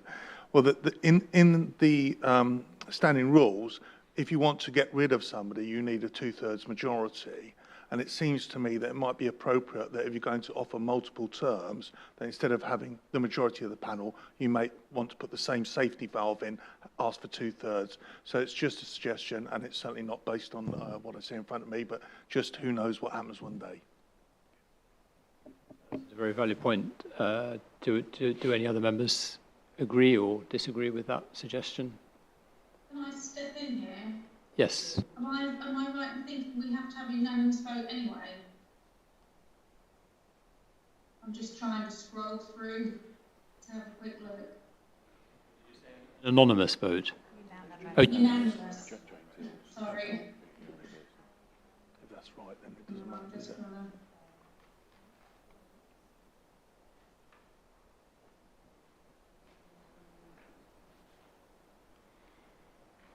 I don't... Is there any requirement for that, Jane? Is there not? I don't know where I read that. Okay, all right, sorry. Yeah, carry on then, sorry. I think it says approval of the panel, which I interpreted, rightly or wrongly, as a majority as 51%.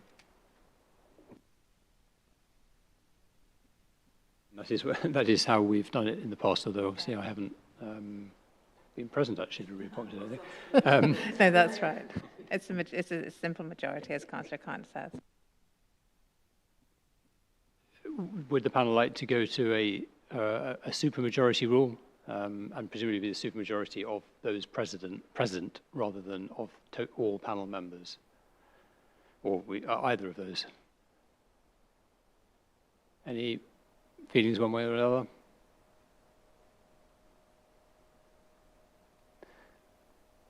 Well,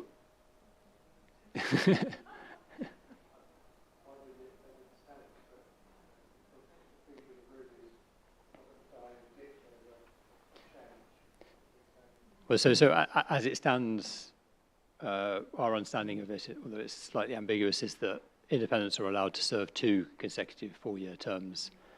I presume that they could reapply through a recruitment process, that they couldn't be simply reappointed for a 3rd time. So the first... Sorry, go. I'm just trying to work out this microphone. At the moment, it's 2 terms. That's what the rules state. So what the amendment is to say that there's the option for further terms should the panel be happy with that when those circumstances arise. Yep. But, yes. With due respect to our legal advisor, the amendment appears to say, and I'll stand corrected, 3.21, a co-opted member shall be a member of the panel for 4 years, so that's 1 term, and further multiple additional terms if agreed by the panel. So that doesn't allow for the 2 terms that you referred to. The problem is that the rules are contradictory at the moment, which is one of our tidying up exercises. So at 3.27, it states further down on page 72 of your agenda that they may be reappointed for a further term of 4 years, provided that the balanced appointment objective is met by that reappointment. So we're trying to match those up to start with, and then that was the aim of the tweak to the rules. So our default would be simply to amend the wording to clarify the fact that independent members, co-opted members, can serve 2 consecutive terms and then they must step down. So the first proposition to the panel is that we make that clarification, or we make an amendment to that and see if we have support for that. Councillor. Thank you. On the simple point of whether we allow co-opted members an additional further multiple term, I support the wording at 3.21, the amended wording. I'm not quite sure how that leaves us with the tweak 3.27 to reflect that wording, if your agreement, just to sign off on doing that. As not to cause any confusion, but as regards the nature of the majority of the voting, I'd be prepared, as Councillor Hoggis, to leave it as it is at the moment. Okay, so Councillor Count, would you like to propose an amendment to the current proposal that a supermajority is required for a reappointment? Sorry, Chair. Can I suggest we do one amendment at a time? Otherwise, it gets awfully confusing. Okay. This isn't an amendment. I'm saying we accept the proposal on the paper in the first place possibly with an amendment as proposed by Councillor Count. Does that make sense? So in other words, it would be allowing multiple terms as co-opted members, but with, if Councillor Count wishes to propose it, with a requirement for a supermajority for each reappointment. Does that make sense? That's why I was suggesting we dealt with one amendment at a time, because the amendment about how we vote on it is separate to whether we agree, in my view, the actual number of terms. So if we started off with the number of terms and voted on that, and then we talked about how we voted on it, would that be possible? I follow what you're saying, but they're kind of interrelated, so I'm not sure that we can treat them completely independently. I think we test the amendment with the requirement for a supermajority. If there isn't support for that, then we fall back to the current proposal, which is for a simple extension on the basis of a majority vote. Thank you, Chair. I must admit I'm feeling confused now. And I think it's this balance between consistency and, holding on to skills, and also an opportunity for new people to be co-opted. So can I just check that what I think we're saying is that co-opted members can serve for a maximum of 2 4-year terms? Only. Currently. Yes. Okay, so that's where we're at the moment. And the proposal is that they could stay for another term or terms based on a supermajority vote by panel members. Not a supermajority in the first place. That's a further potential amendment. But let's just stick to what you described is correct. Okay. Thank you. So that's the proposal that's before the panel. So what Councillor Kind is suggesting, that should you wish that to happen, to allow them to serve more than 8 years, that vote would need to be by a 2/3 majority of the panel. Am I right, Councillor Kind? That's what you're saying? Yes. Sorry. So essentially, we have a motion to change it to multiple rather than 2.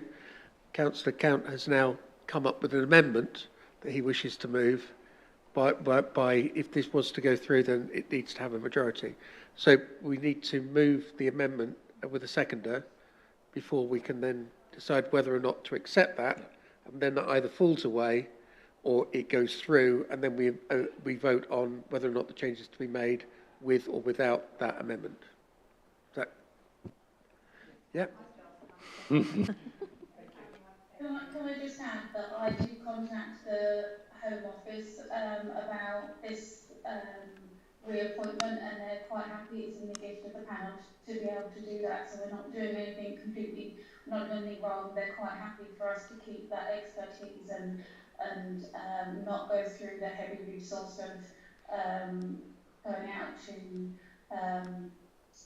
going out to recruit for new members. If we've got expert people like we do with Edward, who's chaired for some time, then they're quite happy for us to keep hold of that resource, and that's why we're going through this process now. Thank you. That's not on. It is now. Just going back, I'm just trying to get this right, and Fiona and Jane may be able to help me. I remember I think I was a sub, my first meeting, if not one of them, was when Claire was, and from memory, we had to go to the Home Office to get permission to have a second co-opted member. So, or third. Oh, that's right, because somebody left, didn't they?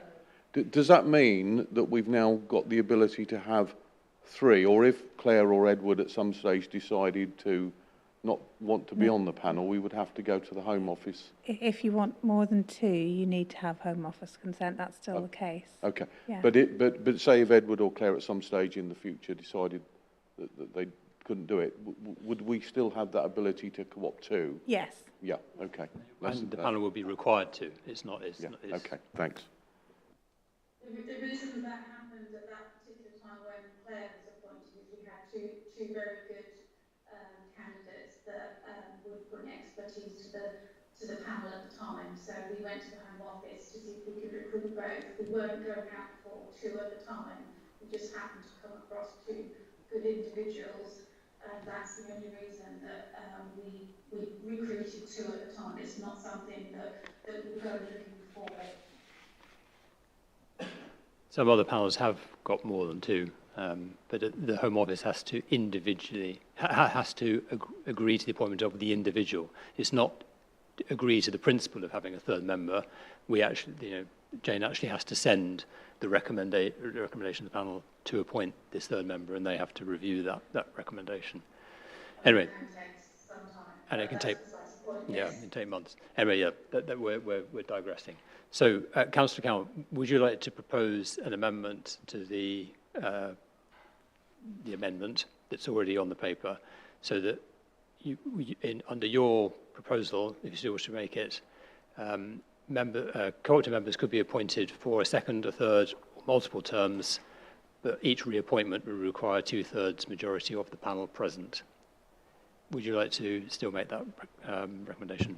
Yes, I'm fine with that, Chair, and it sounds to me like once the amendments are tidied up to 3.21, it would sort of be a sub-amendment, open A, subject to a 2/3 majority of the panel present, approving each reappointment. Thank you, Chair. Thank you. So would anyone like to second that amendment? But like Councillor Hogg, I'm not going to die in a ditch over it, because I think we're... No. I can see why Steve's raising it, but with the current panel, it wouldn't cause me an issue at all if we were just to clear a majority. I think it's just there as a fail-safe, but that's the only reason I'm happy to second it. But as I say, I'm not going to be upset if it gets overturned. I think it is possible to envisage a scenario where it would make sense. So, for instance, if there were more than 2/3 of the panel of one particular party, it is possible that that party might have a particular preference for an independent member who is more sympathetic with them, and therefore there would be no mechanism for the other members to overrule that. So, there is a kind of safety valve there, which I think is worth considering seriously. So we have a seconder. Do any members... Councillor Hogg. So I think the converse could be true. so far, it may well be that we have two great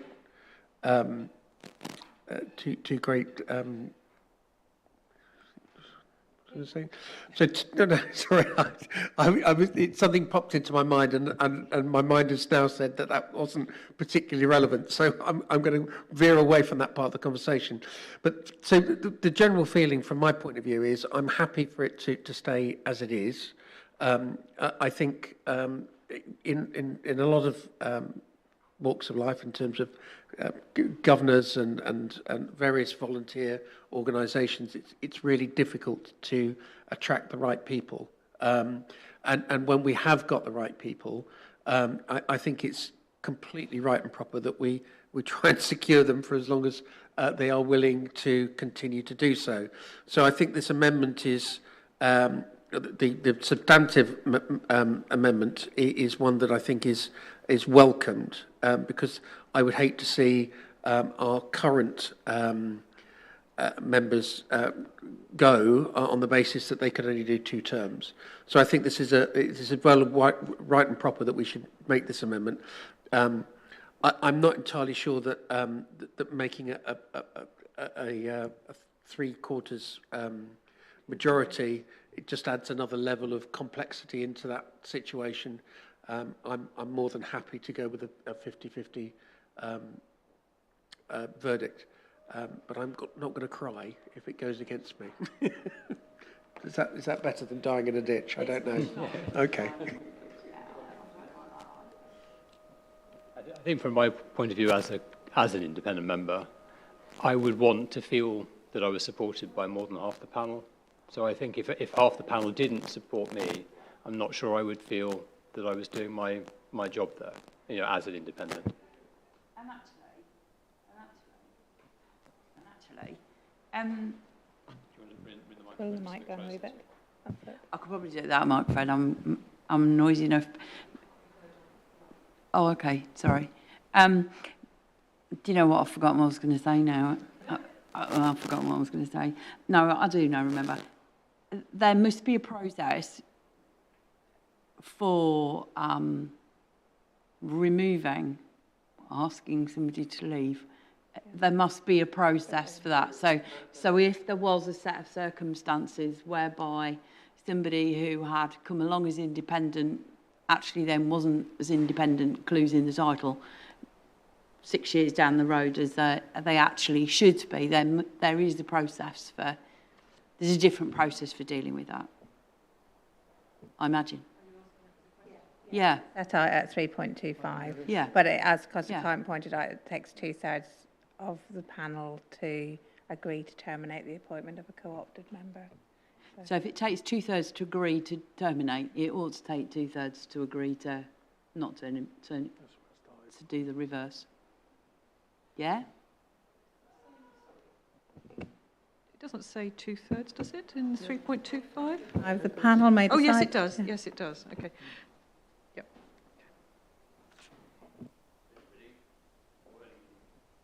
Wording is important because it actually says 2/3 of the persons who are members of the panel at the time, which is different to the number of members who are present at the meeting. So we may need to, if we are going to go this way, then we need to kind of look at that wording in both instances, really to avoid a confusion. Councillor Count. Thank you for bringing that up, Chair, because I think that's a very relevant point. I mean, if we look today, we've got some, at least a couple of empty seats, and that changes the nature entirely. I do think that if you're removing somebody, it's an agenda item, and it's going to draw some attention, but you're still not going to guarantee full attendance. And so, whilst without wanting to be too difficult, I'd recommend that we bring that in line with the new proposed amendment that we're bringing forward on the other one, and say, for those present, there's a further amendment I'd like to move. And just in case you missed it, when I was opening up and saying about the 2/3, that was driven by the, if it's 2/3 to lose somebody, it should be 2/3 to keep on appointing. But I get the point about the first 8-year term, because if somebody's coming for something, you want to say, look, there's some longevity about it, but it's after that you want to avoid things. So I think, I'm going to move a further amendment, if that's okay, Chair. And that is on the other point, to change the wording, so it's 2/3 of the members of the panel that are present. Chair, if I just confirm the amendment, so subject to a two-thirds majority of the members of the panel at the time approving the appointment. No? Oh, sorry, did I misunderstand? Do you mean at that? 3.25? There's a difference between, as Councillor Count has pointed out, there is a difference between two-thirds of the persons who are members of the panel, i.e. that's the whole membership, or two-thirds of the members of the panel present at the time. Were you suggesting present at the meeting just? Oh, I'm sorry, I misunderstood. So subject to a two-thirds majority of the members of the panel present at the time approving the appointment. Sorry, can I also just clarify, Councillor Count, do you mean that that two-thirds majority is required for the second reappointment but not the first? Or do you see it as being each reappointment or the second reappointment? After the 8-year term. Okay. Just to add another little confusing tweak to this. Okay, so the first thing that we're considering as a panel is to amend the wording so that co-opted members can be reappointed for a third term or a fourth term or subsequent number of terms, but that those reappointments require a two-thirds majority of the panel members present at the meeting where it's considered. So, Councillor Count, you're proposing that. Councillor Sharp, do you still second that? So could we have a show of hands to support that amendment?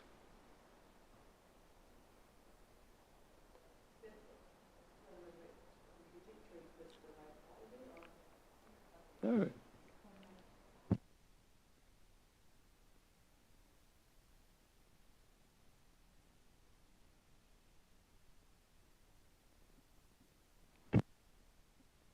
Against? And those who'd like to abstain? Is that you, Councillor Hogg? You're abstaining? Yes. Okay, thank you. So the amendment is carried. So, therefore, we now need to put it to the panel that we accept the proposal that was put in the report that allows for the extent for a third or fourth or additional terms for the co-opted member with the amendment put by Councillor Count. So could we have a show of hands in support of the amendment on paper with the amendments from Councillor Count? I think that's unanimous. Okay, thank you. Right. So now we need to address the 3.25, which is as currently worded, it requires at least two-thirds of the persons who are members of the panel to vote to effectively evict a co-opted member. So the proposal, I believe, from you, Councillor Count, is that that should be changed to two-thirds of the members present. Is that? Just saying that reflects that wording, the total membership of the panel is also reflected in the wording about the number of people that need to veto the budget as well. Yes. So it's intentional. Yep, I think that's. But the amendment is put to us that we amend just 3.25 on that point. So in other words, rather than requiring two-thirds of all of the panel members, which is a relatively high bar, that it could potentially be a slightly lower bar, that's two-thirds of the members who are present at the meeting where it's considered. So on that amendment, that is my understanding, that's the amendment you wish to propose, is it, Councillor Count? You've encapsulated well. Thank you, Chair. And for that amendment, please. Councillor Sharp, thank you. Okay, so could I have a show of hands for those who would like to support this amendment to 3.25 to require a two-thirds majority of those present rather than those who are members?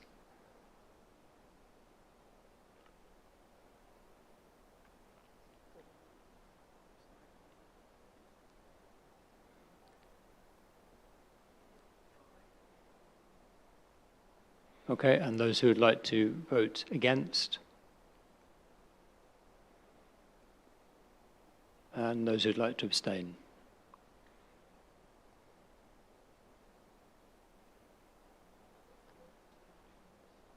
5, isn't it?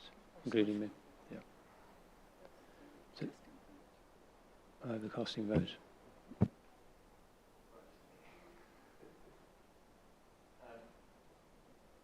We're in a cost. I have the casting vote on this one. So I have to make up my mind. Councillor Counts. Sorry, did I misunderstand what's happening? I thought you had 5 for the proposal, none against, and 5 abstentions.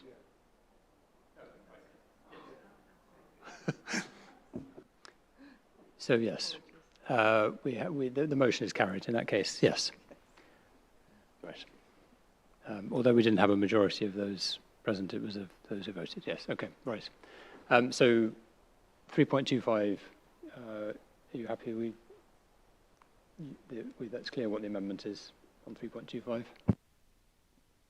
What the amendment is, I was just looking at the legislation to make sure there was nothing to prevent that. So, because we haven't checked that point out prior to the meeting. Should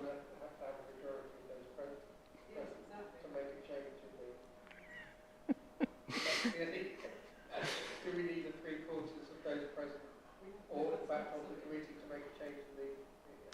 I think the legislation appears to require us to have procedures to terminate the appointment of co-opted members, but it doesn't seem to specify the detail of that. So I think that's okay.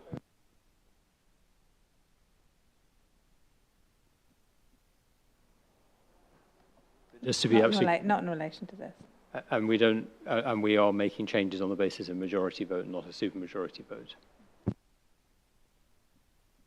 So do we need to caveat our proposed amendment just on the?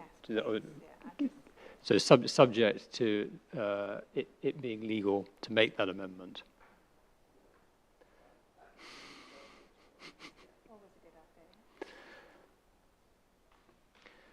Okay. Does that? Apologies. There's a number of different bits of legislation, sub-regulations and guidance, so it's difficult to advise on the spot on this one. So.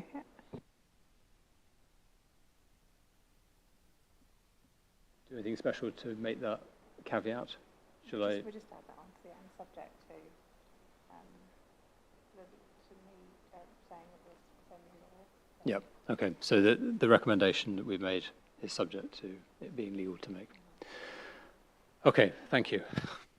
Are there any other questions or suggestions for amendments to the rules of procedure or the panel arrangements? Phew, thank you. Right. Let's now move on to item 11, which is also a fairly substantial item. So please stay focused. This is the amendments to the way in which complaints against the Commissioner and the Deputy Commissioner, which are the only complaints of the panel, is statutory. No, we're not on that bit yet. Oh, sorry. Report, number 11. The annual report. All right. So hang on. Where's the? It's later. It's at 13. Oh, sorry. Right. Sorry. Yeah. Okay. So item 11, the Cambridgeshire Police and Crime Panel annual report. So this is the report that Jane has put together, summarising the activity of the panel over the last municipal year. Do any members have any questions or comments on this?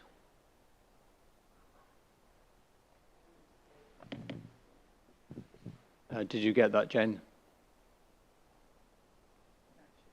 Only to say, yes, I said only to say thank you and well done, Jane. Thank you very much. Thank you. Councillor Gilderdale. I just had a very pedantic point that on Councillor Collis is not down as councillor, it's just down as Alex Collis. Page 80.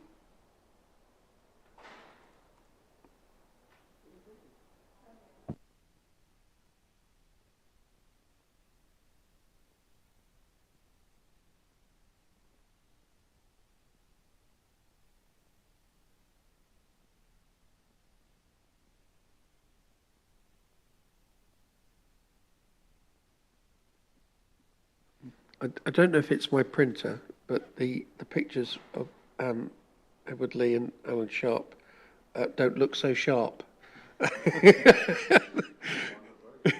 Whereas the one of the Commissioner does. So I don't know if there's a better resolution picture that Yeah, can be I had. think if both of you would like to provide Jane Yeah. with a better picture, that would be helpful. I think she just went on the ones that she had. But you're absolutely right, they're not as sharp as they should be. Sharp, awesome.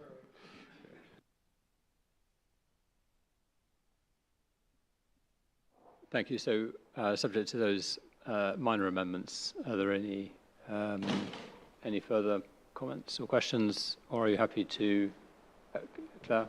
It's just in our pre-meet, Pauline very helpfully reminded members that they need to claim their travel expenses in order to make sure that that kind of accurately uses the resources and reflects activity. Will be relevant to the next item, Sorry? which is about the admin expenses. So, just if there are any further comments on the panel annual report, Councillor Hogg. I'm not sure if it's should be put in here or not. So just a suggestion that I think there's at least two members, Councillor Lynn and Councillor Collis, who are no longer with the committee. It might be nice to say, mention the fact that they are no longer with the committee and with the panel, should I say, and to thank them for their service or something of that nature. I think that would be quite nice. Councillor Sharp. Your third as well as Councillor Daunton. Yeah. I know I look like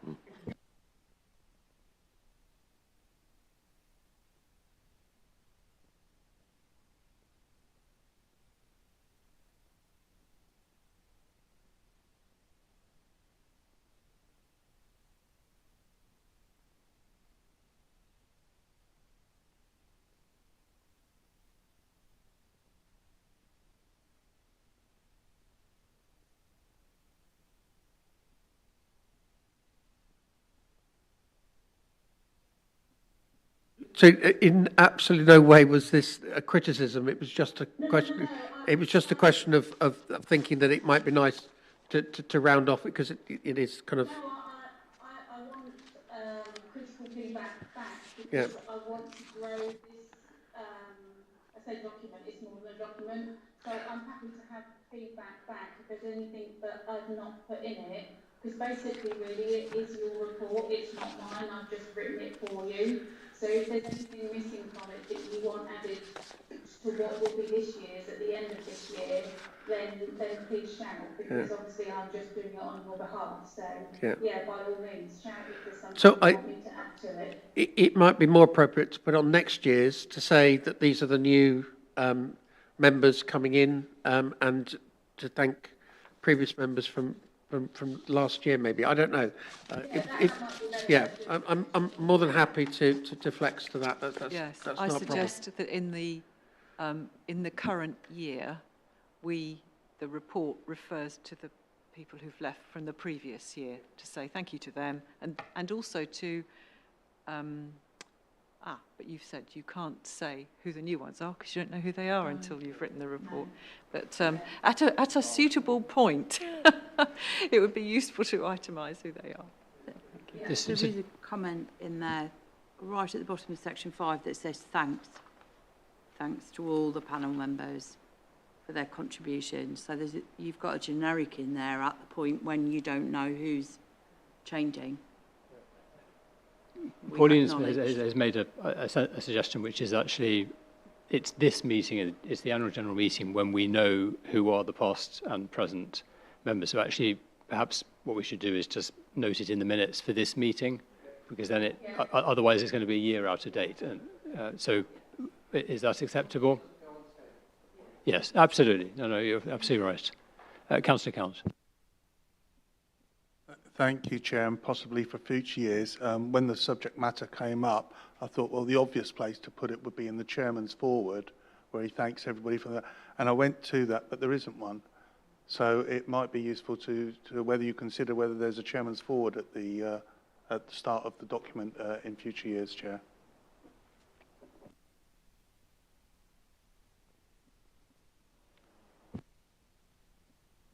written one in the past, but I could write one, and I suppose I could in fact write one that is looking backwards. But I'll discuss it with Jane. But yes, so that could be a good way of dealing with that. Right, are there any other? So I just had one comment, Jane, on the report, on page 88 of the report, page 84 of our pack. You have quoted the panel agreed to approve various amendments to the police and crime plan. I haven't cross-referenced to see whether these recommendations were carried through to the plan.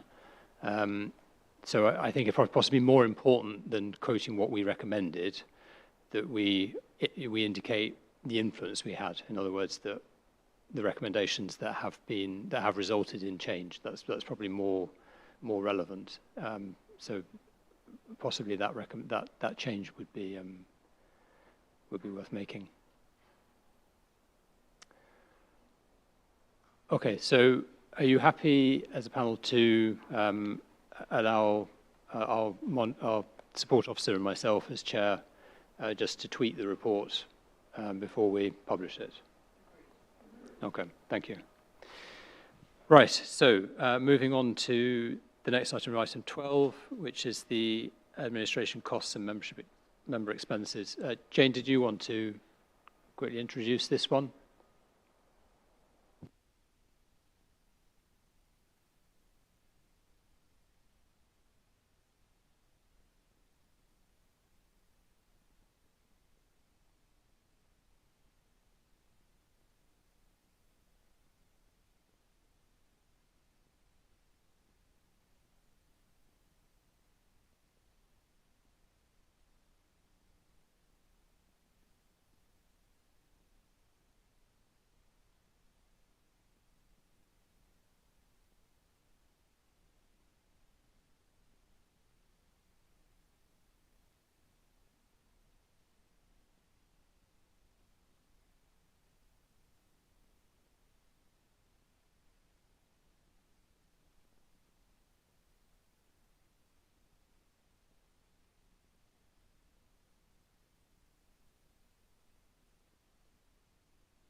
Jane, do any members have any questions?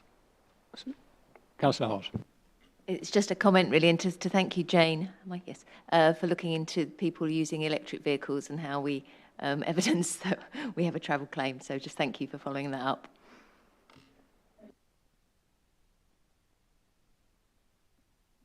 Actually, what was the outcome from that? Did people using EVs just charge the same mileage rate, or is it different? I understand. Yeah, to just let Jane know how many miles. So don't have to get a screenshot of your electricity bill or anything like that. Yeah, it's the same mileage rate. If you charge from home, I don't need anything from you. I just need to know how many miles you've done. If you charge from a point there and want to claim from there, then obviously I have some, I don't know whether it produces a ticket or what it does, but what I can get from there, then you can hand that in and I can pay per mile for that. But yeah, from home you can't, can you? Same as a washing machine, can't really give anything in. So yeah, but I didn't know that until Councillor Gilladell actually inquired, so I learned at the same time. So. Oh, the Councillor Hart was it? Sorry, I can't see from here. My apologies. Okay, so.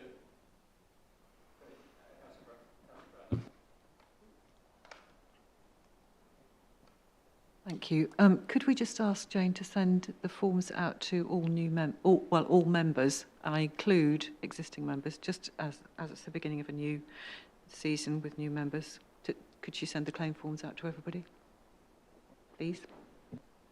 Did you hear that, Jane? Yeah, sure. It's just a bank form that I need to send out and a mileage claim form, so I can just do it generic to everybody, and if you don't use it, then don't use it. Thank you. So are members happy to note the report on the expenses? Okay, thank you. Right. agenda item 13, the review of the complaints policy guidance. So I think the really important thing to understand here is that under the current procedure, we have delegated responsibility for handling complaints in the first instance to the monitoring officer of the OPCC, so in other words, the chief executive. And that is a Home Office recommendation. This is what many other panels do. There have been voiced on a number of occasions a concern about the appearance of a lack of transparency with that, or potential conflict of interest as far as the monitoring officer is working in the same office as the commissioner, and yet has to make a decision about his conduct and whether to refer it to the IOPC or to refer it back to the panel. Of course, as monitoring officer, that is his job through day to day, whether or not a complaint comes in. That is his statutory role. So there isn't, in fact, a conflict of interest there, but there may be a perception from the public that if they submit a complaint to the panel and then the panel hands it to the OPCC, it doesn't look as if the panel is handling it. Whereas actually in the first instance, the decision is there a possibility that a crime has been committed here? And in that instance, it has to go to the IOPC. There's no discretion around that. If it isn't a criminal or likely to be a criminal matter, then it comes back to the panel to resolve in an informal manner, and we appoint a subcommittee to consider the complaint, discuss whether some form of censure is appropriate, and then to communicate that to the commissioner. Now, what we have now here is a change to that, so that the delegation is to our own monitoring officer and our support officer, so that they will consider a complaint and they will make a decision about whether it is a potentially criminal matter and needs to go to the IOPC or not, or whether it should come to the panel for resolution by the panel, and then it continues as now. What it also does is it sets out much more clearly than the current policy what is a complaint, what complaints the panel is able to deal with, and also this difference between a complaint which is made by an individual and a conduct matter which may emerge. So, for instance, a report in the media.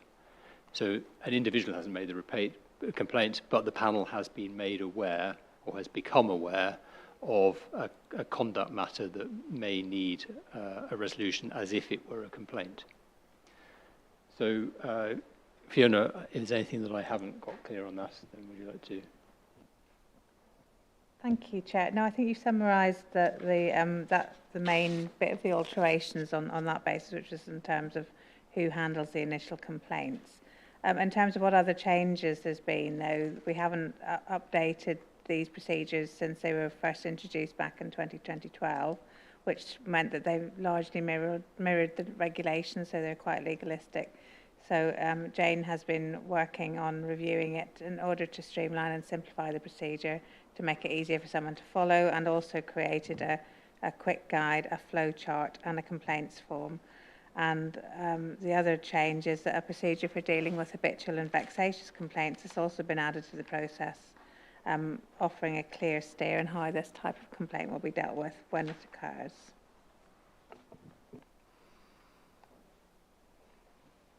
Random.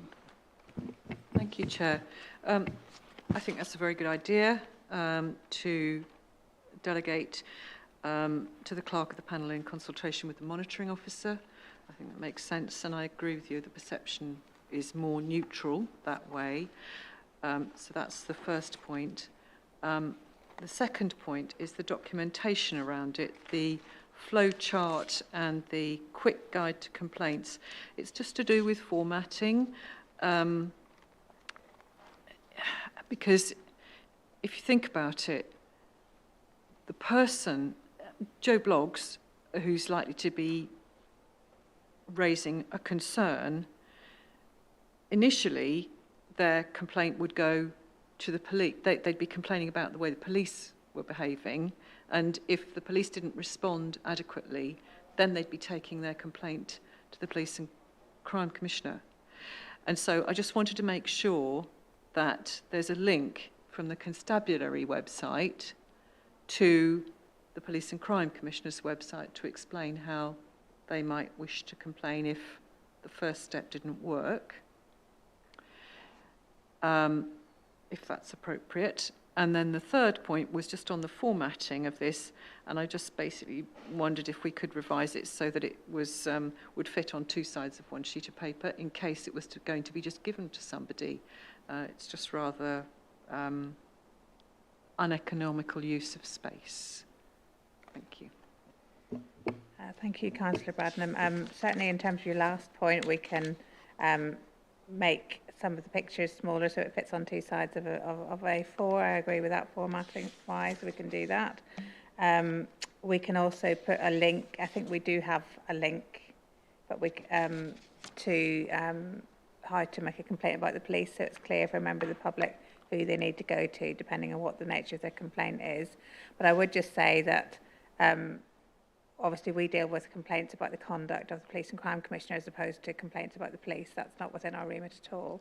And the complaints that we have handled have been about the personal conduct generally of the Police and Crime Commissioner rather than how they deal with police complaints.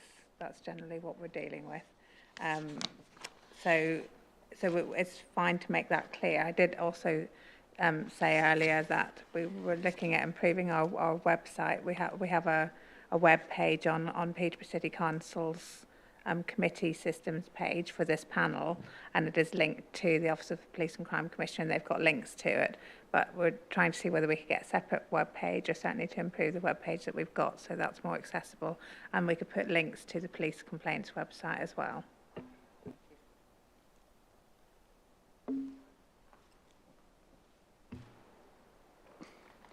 So I have some issues that I'd like to discuss with the panel on this. I think it's particularly important that we are able to handle anonymous complaints, as like a whistleblower complaint, and that we provide as much reassurance as we possibly can for anyone who does wish to come forward with a complaint against the Commissioner or a Deputy. And I think as currently worded, there are too many ways in which it appears we could not only refuse their complaint because they wish to be anonymous, but that actually there are circumstances on which we would reveal their identity to other parties, and I'm not sure that we should do that under any circumstances, because somebody could contact the police to report a crime, and they could do that anonymously. And it seems odd that somebody couldn't report a conduct complaint, a conduct issue, also protecting their anonymity.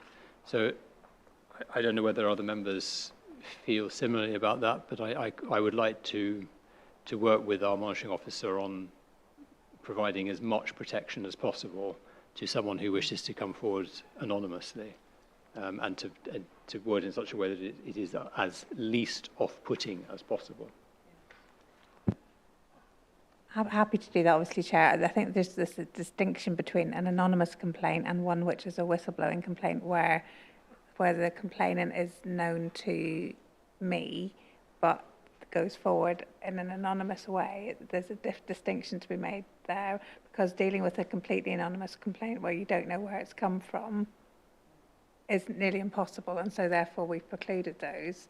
Whereas, so we just need to be careful to get the wording of that right. Yeah. Yes, that is a really important distinction. So I think if it were a genuinely anonymous complaint, in other words, we don't even have the contact details to go back to the person, it may still warrant some action to investigate. Well, not investigate, but corroborate perhaps. But then I suppose the real issue is around somebody who comes forward who perhaps is a member of staff in the OPCC, and that we do our absolute best to protect their identity. I mean, there is, for instance, there's wording in here about that it is reasonable to reveal the identity to the officer who is being complained against, and I think that's in the context of a complaint within a staff working arrangement, which is rather different to working with a commissioner, where the commissioner is an appointed person, not a line manager.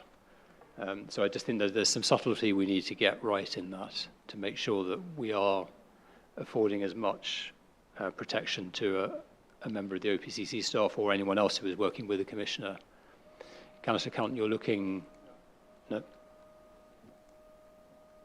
Sorry, that was my listening intently look, Chair, whilst considering the implications of the anonymous bit. In the section you referred to, anonymous, at the very start of that, it says the monitoring officer and clerk, in consultation with the chair of the panel, in this case yourself, can decide not to refer, blah-de-blah-de-blah, an anonymous complaint. Now, I'm not sure, but I think considering that what you were looking for was the fact that they aren't automatically dismissed because they're anonymous, you've got that cover there, because you can decide not to refer it. But also, just because you don't know the author, you may decide that there's something in there that you want to look into. So I think you've provided sufficient cover on that one, Chair. I think that's a fair point. Thank you.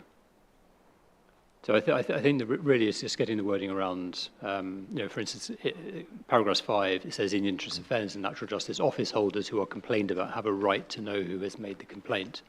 I think that in this particular setup is different to the circumstances in which this would normally apply. And I would suggest that the Commissioner shouldn't be afforded a right to know the identity of the complainant. I think that should be a matter of discretion. Sorry, what page are you on? So this is on page 117, paragraph 5, request to withhold identity.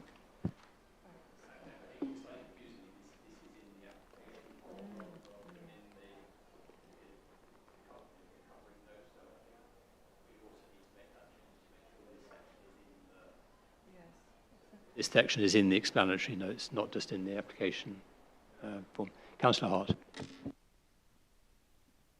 Apologies, Chair. I have another appointment that I need to be in Royston for, and as I got lost quite dramatically on the way here, I'm going to leave. But I just want to say thank you. I've really enjoyed my first meeting. I think this is I feel sad to be going, because I think this is a really important point that you're raising, and I sort of look forward to hearing what the outcome of the discussion is. But just to say thank you to everyone, and I do apologise. The date was in before I knew the day of this meeting. Thank you, Councillor Hart. Councillor Count. I totally support your point of view here, Chair. If I think about it, there's a lot of filters to make sure that the complaint is appropriate and going forward in an appropriate manner. So if the person, particularly if they feel that there's some sort of retaliation possible, do not want to give their name and that, I think it's entirely appropriate that it's not furnished.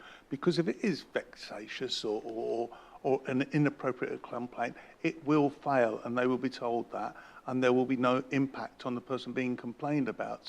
So I support your position on this, Chair.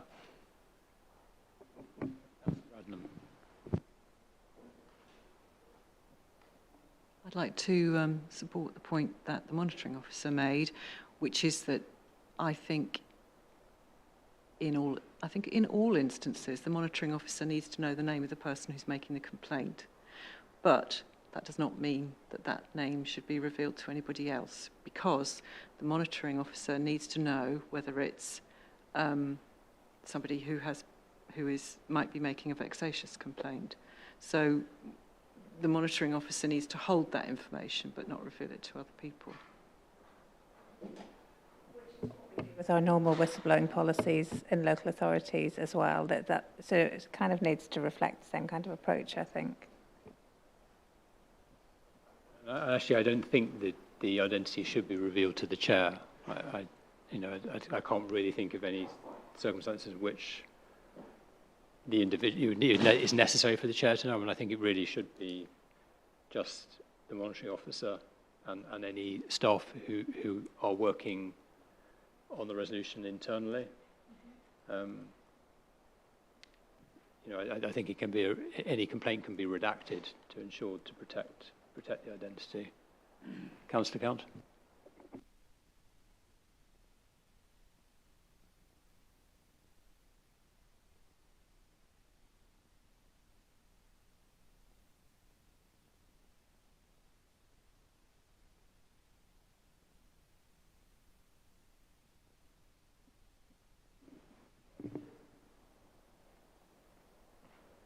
It's in paragraph 5 on page 117. So I think, can I suggest, therefore, that can I make a general suggestion? Because I think there are quite a number of small tweaks we need to do to this document.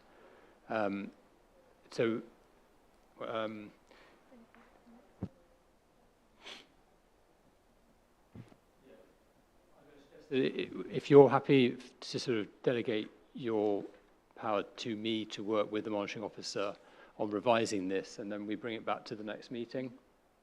I actually won't be at the next meeting, but I can, brief whoever. I can brief Claire, who will be chairing that meeting.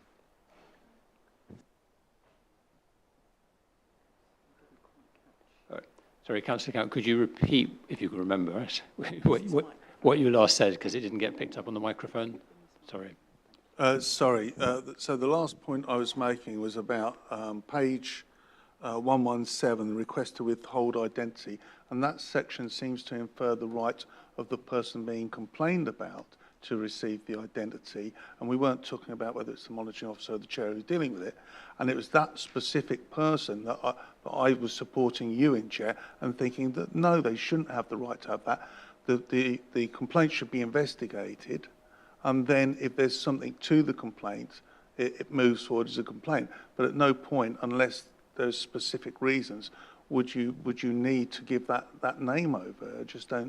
I don't see that. Either the complaint is valid or not. It's not the person that's of relevance, it's the complaint. So I believe I was supporting your view in that, Chair. If I could just come back on that a little bit. So there will be instances relating to the Police and Crime Commissioner's conduct where it will be impossible for them to be given the details of a complaint and for them not to know who made the complaint. So in those circumstances, there'll be nothing that we can do about that, but we can certainly try and make that as, not provide them with that information as a matter of course. I think in that situation, and this is covered, that the complainant has the right to withdraw. So if you said, well, we can't progress this without revealing your identity, are you still happy for us to progress it? I think what Councillor Count and I are both picking up on is this right to know, which seems to kind of override the complainant's rights. So I think if we can just, unless there's any dissent amongst. Well,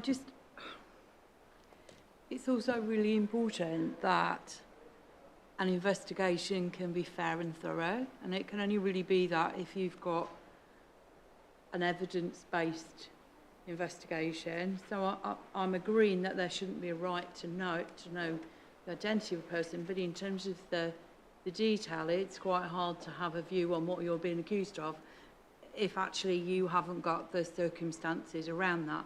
So I think it's all, there needs to be a bit of a caveat that you would need the information in order to make a full and reasonable, fair, a full investigation and arrive at a judgment.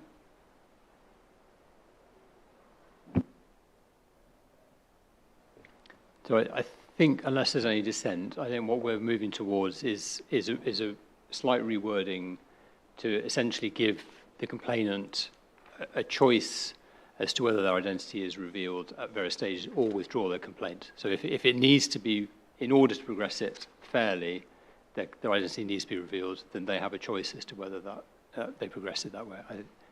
Are you all in support of that as a general principle? Okay, thank you. Now, I think that was the only really substantial item that I had in there, but there are some issues around, I think, particularly in the vexatious repeated complaints. There's references, and I think Jim Haylett picked this up, that there are references to the complainant being vexatious, and I think we need to be really careful that it is the complaint rather than the complainant. So it's a subjective decision as to whether somebody is an individual is a vexatious person, but actually what matters is whether the complaint is vexatious. Is the complaint designed to...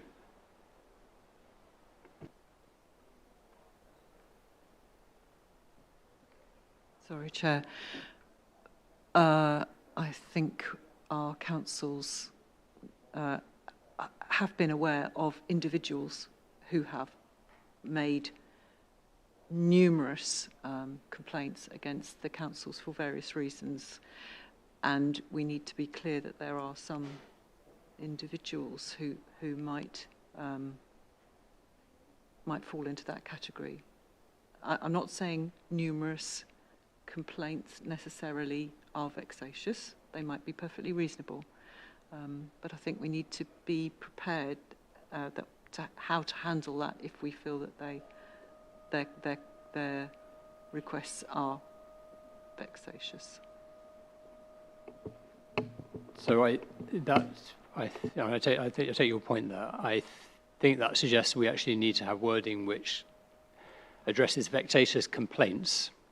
So in other words, complaints which are, which are kind of baseless but designed to cause upset or whatever, which is separate to an issue of an individual being vexatious, which really needs to be handled in a different way, because that's a really difficult judgment call to make. Because someone could be, in the eyes of some people, a vexatious person, someone who is a troublemaker, let's say, but who is nevertheless making a valid complaint. So we do have to make a distinction between the complainer and the complaint and how we handle them. So I think perhaps, again, it's just a matter of getting the nuance of the wording right so that we're not seeming to so that there is not a procedure by which we could subjectively count someone as being vexatious and therefore disregard all complaints that they make. I think that's the risk that I see.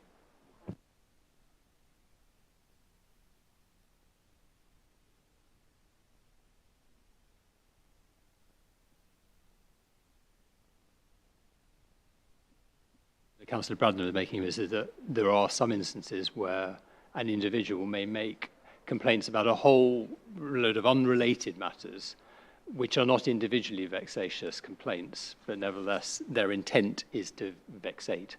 And that needs to be dealt with in a different way. And I think we just need to make sure that it looks fair, that how we deal with that, which I'm not sure that we're going to necessarily get the exact wording agreed now, but I think if we take that away and come back with a slightly reworded section, and also I think that needs to be integrated into the main document. There needs to be a single complaints document and an easy to read version of it, and not another standalone document which just deals with vexatious and repetitive complaints.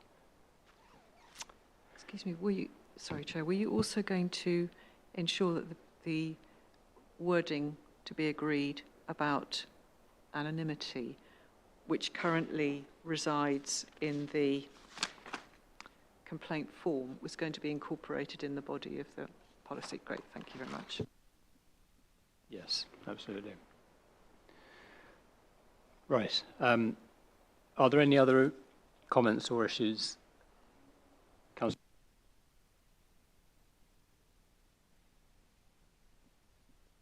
Just one comment.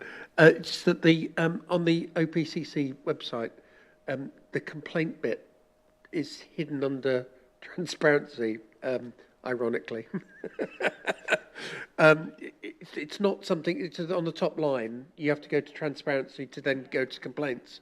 And I just find it quite ironic that it's not something that immediately trips to mind that when you're angry about something and want to complain, that you're looking at transparency for the way forward. I think they've moved that from where it was before, so I will bring that up with Jim. Thank you. And I think once we have our complaints policy on the website and it's all much clearer, then I think then we can ask the Commissioner to make sure that their reference to it is, complements it. But we also, as I think it was Councillor Bradner who raised the point, that we also need on our site to direct people who wish to make a complaint against a police officer that we're sending them in the right direction, and that takes them directly to the procedure that they follow there. And to make it clear, I think, in our documents that we have no jurisdiction on complaints against police officers, on how those are handled, and just to avoid any doubt on that matter. Right, I feel we've possibly over-laboured that, but it's an important document. So the recommendation to the panel is that you empower me as chair, with the assistance of Claire George as vice chair, to work with our monitoring officer and support officer to reword those documents and come back with a revised version that reflects the discussion today at the next meeting in September. Is that all acceptable to all members? Excellent. Right. So moving on to the final item on the agenda, which is meeting dates and agenda plan. There's only really one point that we need to discuss, I think, on this, which is the agenda for the 14th of September. We currently have three items on there, three substantial items on there, which are a paper on criminal justice, a paper on community safety arrangements, and the OPCC forward plan. In other words, an update on the paper that we had today. The forward plan obviously is a fairly short paper, and hopefully that will have the status updates that will help guide us. The question is, do we wish to receive an HMI, the Commissioner's report on how he and the Constabulary are responding to the HMIC FRS report? Would we like that as an additional report, or would that overload the agenda, in which case do we want to defer something to the next meeting? I think we should add it to that agenda. Okay, so I think we probably need to do this as a formal recommendation. So do you want to recommend that? Yes. That in the first place, we add that as an additional report. I'm happy to second that. Agreed. Yeah, certainly I'm happy to nominate that. Yeah. Okay, and are there any dissent to receiving that report on the HMI report? Okay, so the next question is, do we wish to bump one of the other items down, or do we think that we can make those reports sufficiently focused that we can deal with them in one meeting? I think we can deal with them all.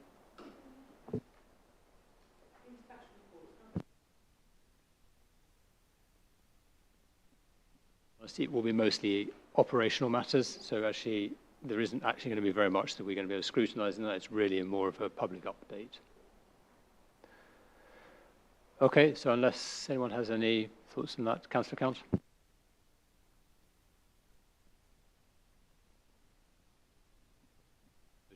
Will you be able to arrange for your substitute to? Thank you. If you could have a quick word to sort of brief them beforehand, that would be helpful.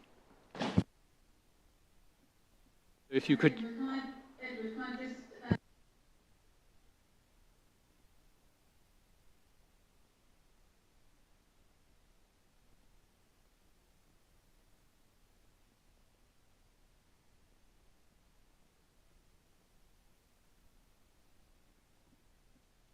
So that's the 8th of September. And Jane, is that going to be an all day, or is it just the afternoon, or how?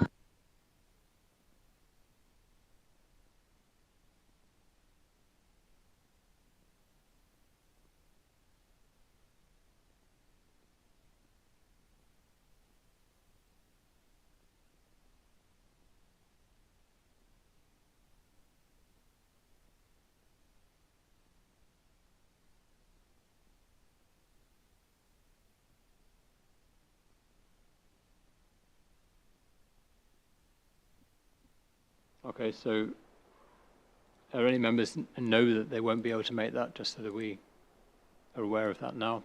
So it's on the 8th of September. I have set appointments out. Yeah, okay. So if we just... Jane, has it been made fairly clear to substitutes that that they're required? Because it may be...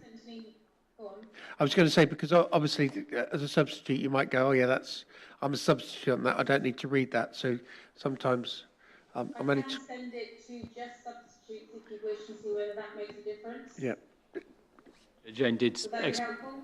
If you haven't had a sort of a callback from, well, not callback from, but a kind of a yeah, agree, I am coming type, because you put a calendar request in presumably, so if they've not accepted it, it might be worth chasing them up. That's all I'm thinking. Okay,